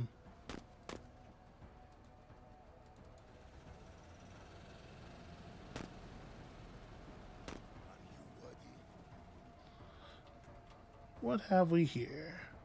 Just some random nerds. Please enjoy this machine gun. I got it for you. Let's go ahead and deploy these guys.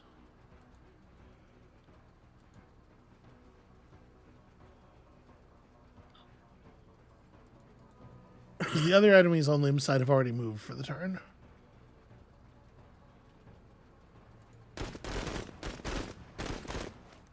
Wow, I don't think we dealt any damage. That's embarrassing. On our way.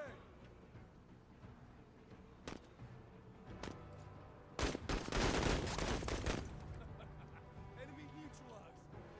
Yeah, Lim's dudes are getting it done. I have to say, I'm very impressed with what we have made out of Charles Lim and his squad. Nick says, I think they want to be very pulpy and make comedy out of it, but for me at least, it doesn't stick the landing. It feels awkward. Yeah, they're trying to do it without making it like such a cartoon, right? Again, like Helldivers is probably a useful point of comparison. Oh yeah. Amabel, what's your familiarity with Helldivers? I know it exists. Okay, pretty good start. I assumed it was about like demons, and I don't think it is. Only I was in my No. ship. I thought it'd be like a lesbian dating sim about demons in hell. Yeah, and no, I that's get not it. what it is. That's not what it is. Really hate us. Yeah, don't shoot at me. About time, man. Counterattack's a cool ability.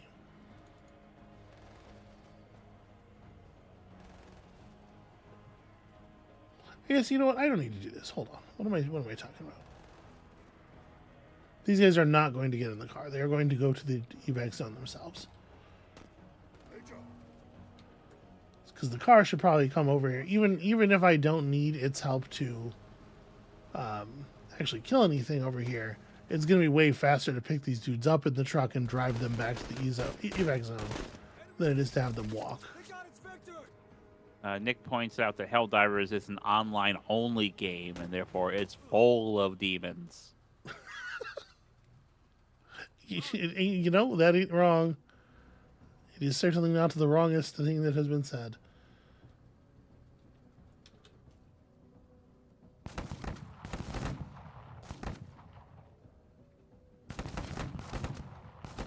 About time. Alright, I need to fuck some people up here.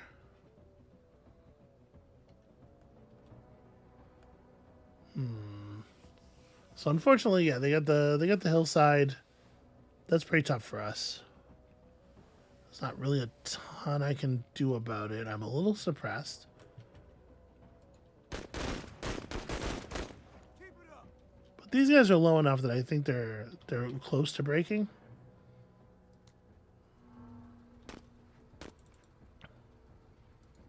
And the cavalry's coming.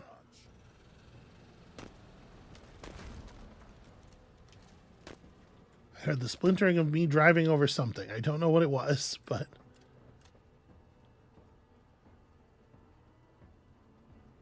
Let's get it. No, you're good where you are, actually. Lick my sack. About time. I appreciate how much effort he put into that line read. Like, I really believe he wants me to lick his sack. Yet another hostile taken out. There you go. How do you guys like it, huh? Hey, Joe.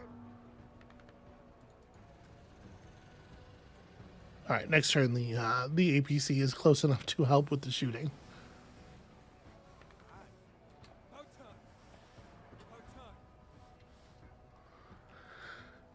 We have actually run out of ammunition in our normal rifle, which is weird.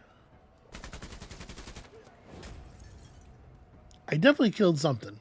Major, I heard them make a noise. I need to fight.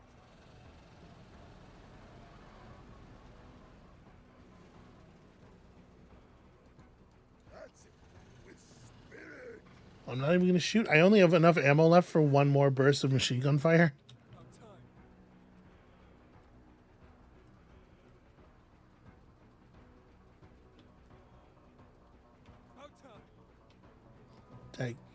Did I get him?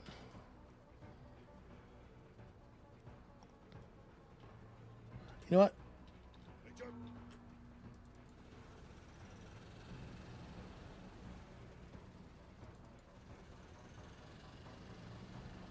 This is how we will find out. Hello. Hi. oh yeah. Orders. About time.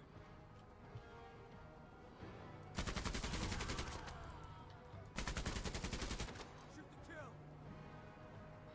kill. Okay, good. Pinned down. That's exactly what I was looking for. And then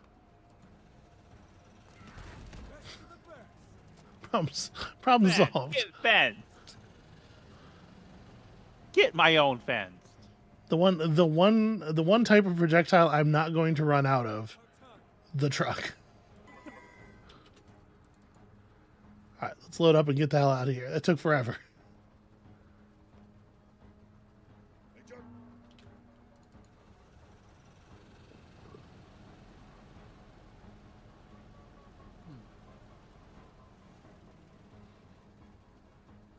movement. Oh wait, it's some guys. Damn it. Well, I mean, they caught us moving. It sure did happen.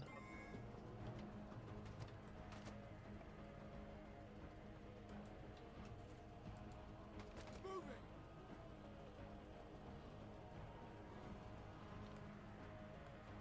Apparently, I'm using the truck as cover. They can't get in. Come on, let's fight, huh? Well, I'm going to run over these guys, obviously. Yeah.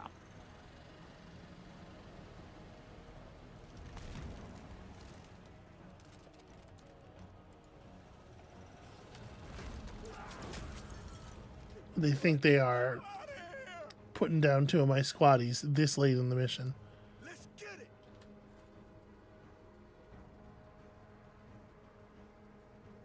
About time. Am I able to...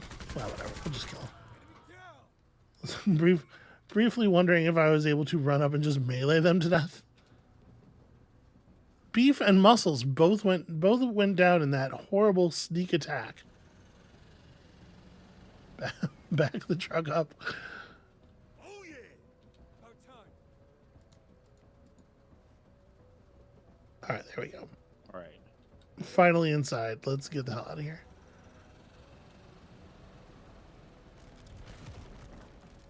I mean, the good news is we're getting a little bit more loot. All right, let's get it. About time. Major. Yes, Major.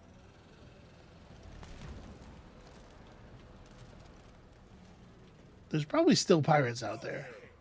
About time. Major. I do feel like the map being this big really adds a lot of. I don't know. I definitely prefer these kind of games when they have much tighter maps. Okay.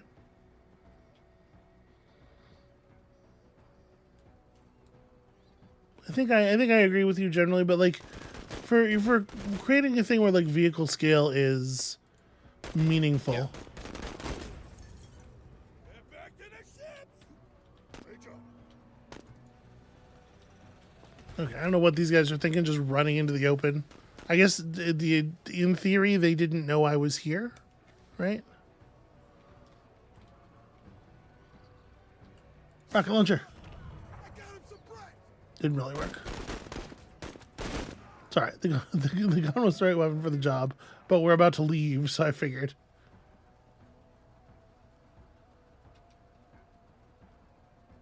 Major, with honor. There you go, Amabel. One last time for you. One last time. Proud of you, Major. Hey, bundle grenade. That's our fun explosive reward. And then also we stole all their shit. Including their light chain gun and their own bundle grenades. I am doing a horrible job here. Yeah, you've done better before. Oh, hey, we rescued Beef and Muscles. We were able to put them back together, I guess, in the hospital. You know, they've been serving for such a long time. It would be a shame to lose them now. And from here, we would proceed to the Lion's Den, where we just kill everybody, just shoot everybody. Go onto this map and shoot everybody. Let me pull us back to the cave here. An intention to make a mod that replaces all the voice lines with Simpsons quotes. Would that improve this game for you? The thing is, you could probably do that. Like, there's enough Simpsons dialogue. It's got to be a line for just about anything, right? Yeah. Certainly, those people who make the videos that our YouTube algorithm keeps recommending to us think so. Yeah. So yeah, All like right. that's Menace. I don't like I said, I think it compares unfavorably to basically every like serious competitor in the space, but also it is both a tremendous bullshit fuck you hand wave and also the unvarnished truth that it's in early access, it's gonna get better. Like, you know, early access just being the fucking like the greasy shield that prevents us from having any meaningful conversation about the video game. Put your video games out when they're done, people. And I know economically, and I know all the reasons that doesn't happen, but like, what a frustration for me personally, and therefore a meaningful one. Anyway, welcome to Phase 3. It's the part of the stream where we talk about the things we like. Hey, Yeah, let me tell you something I liked. yeah, tell us something you have loved in the last week, such that perhaps other people can find it and also love it. Perhaps we're trying to share the joy out here. So this morning, I saw a film, which I had seen before, called Deep Blue Sea. It is not the Deep Blue Sea with the sharks. Or sharks? That's ridiculous. It's not. It's a different Deep Blue Sea.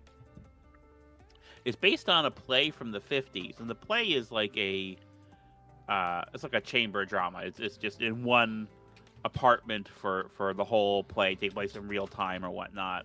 Mhm. And the movie adapts the story, the characters and whatnot, but in a way that's just like a series of fractured memories and flashbacks and flash forwards, and just kind of creates like the emotional reality of the characters and adapts this very talky play into something where, you know, there isn't dialogue for the first 10-15 minutes, and it's just a really unusual approach to this very like swooningly romantic and aching film about a very bad relationship. And I think it's a tremendous film. I love it very much, and I've seen it once before and really enjoyed it. I saw it again and I like it even more this time, and it made me cry like a baby. You had to hug me after. Thank you for hugging me after. Yeah, I definitely recommend seeking that out. It is right now streaming on the Criterion channel for their Yearn collection. Yes, Lazuli, actually there's been more than one film adaptation. There's one from the 50s with Vivian Leigh, which I have not seen.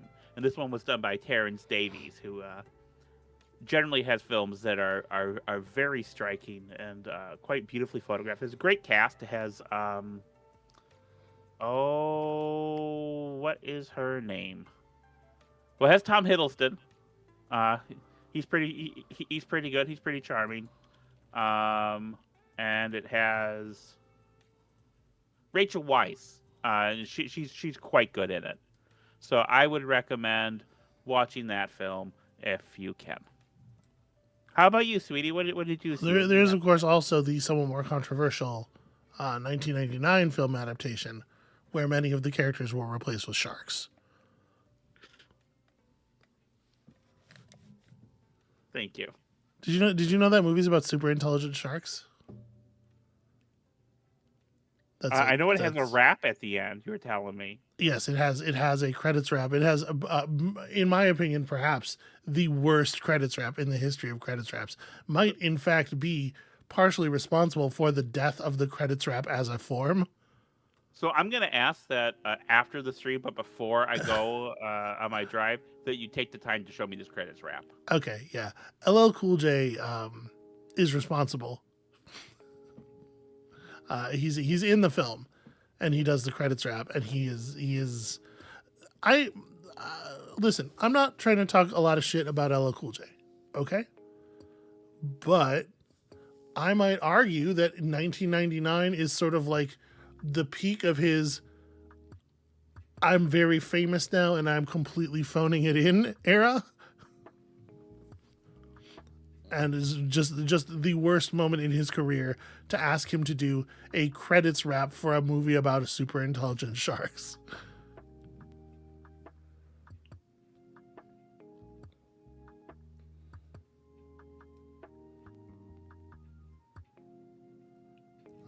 So tell us. DDH says, I was going to recommend Menace, but for what it's worth, I like the combat systems here a bunch more than, for example, Phoenix Point and the modern XComs. At least it fixes a lot of my problems with them. I would be curious if you wouldn't mind laying out a little bit of that in chat. And obviously, like, there's always going to be problems with trying to communicate asynchronously and unevenly like this. But if you wouldn't mind laying out a little bit of what you feel, because, like, to me, it feels like there barely are combat systems in this. Again, like, it really feels to me a lot of the time like I'm just A-moving. And, like, obviously we ran into a situation there where cover, like, a unit's cover was really important. But that's, every game has that. We just need to get around the cover, and then the unit was defeated immediately. It feels thin. It feels thin to me. But I would love to hear another, especially because I know so little about the game and have so little experience with it. I would love to hear somebody who has had more time with it express what makes it cool. Lazuli says, I saw Marty Supreme last weekend and thought it was only kind of okay. Well, that's not exactly a recommendation, but yeah, I'm a little unsure. My guess is that I'm not going to like Marty Supreme quite as much as a lot of people do, based on what I know about it. So I have held off for sure. Cat of Nine Tails says, things I love this week. Well, I would highly recommend Self-Expression. This message brought to you by me getting my first tattoo yesterday. Oh, fucking congratulations. That's so rad. I want a tattoo really badly. I want several tattoos really badly. Yeah, absolutely congratulations on that. That's amazing. Can I tell you, I'm a little surprised at what you chose. Because I thought, given your reaction to it, this was going to be a slam dunk. I was going to not say anything. I was going to let you have it. I thought you were going to recommend 7 Days in Hell. 7 Days in Hell was really fucking good. I was just going to save it for next time in case I don't see anything this next week. But yeah, no, 7 Days in Hell was a real delight, and I'll recommend that as well. Yeah. Yeah. So those of you who are not familiar, 7 Days in Hell is a sports mockumentary that came out in 2015 about a Wimbledon match that goes on for 7 days. For those of you who are not familiar, a key element of professional tennis is that in order to close a match, you have to, forgive me for not knowing the terminology. In order to win the match, you have to be up by 2 sets. So it is theoretically possible for a match to go on quite a long time if the people keep trading sets. And there is a like a there's a particular match that this was like based on, that went a long time, obviously not quite as long. The Isner Mahut match at the 2010 Wimbledon Championships was 11 hours of play over 3 days. So this is just a sort of cartoonishly exaggerated version of that. 7 days. The tennis men are played by Andy Samberg and Kit Harington, and there is no way, I think, to prepare you for the kind of thing that 7 Days in Hell is. If you can find it somewhere, it is an HBO production, but I don't remember. I don't think it's currently. Last time I looked for it on HBO, it wasn't up there. Get a hold of it however you got to get a hold of it. Listen, it's on HBO Max's website. Maybe it's available, but it's only 40 minutes long, and it's very funny. It's very, very funny. You do not have to like tennis to enjoy it. Anyway, that's basically, that sounds like my suggestion then. That sounds like, you know what I liked that I watched this week? What's that? A whole bunch. A British series called Sweet Pea. That came out quite recently. It came out at the end of last year. Starring Ella Purnell. Is one of these, like a person, a quiet person who is put upon and sort of taken advantage by everyone in their lives. He gets pushed over the edge and kills somebody, and finds that it's actually quite a pleasant experience for them. They have a good reaction to it, and so it is not their last. And, this is kind of like a subgenre of television show, right? Like this is a thing that there are other examples of, but I just thought this one was really well done. I like Ella Purnell a lot. I think probably a lot of people do. She's very good in Fallout. She's very good in Yellow Jackets. But yeah, Sweet Pea from the, was it produced by the BBC? It was produced by Sky Atlantic. Yeah, that would be my recommendation. I thought that was real good. I watch a lot of British television. I used to watch a lot of British television. I watch less now because of the transition. Yeah. I used to be really into British television, and then some things happened, and now most people on British television think I should die. And that makes it harder to laugh with them.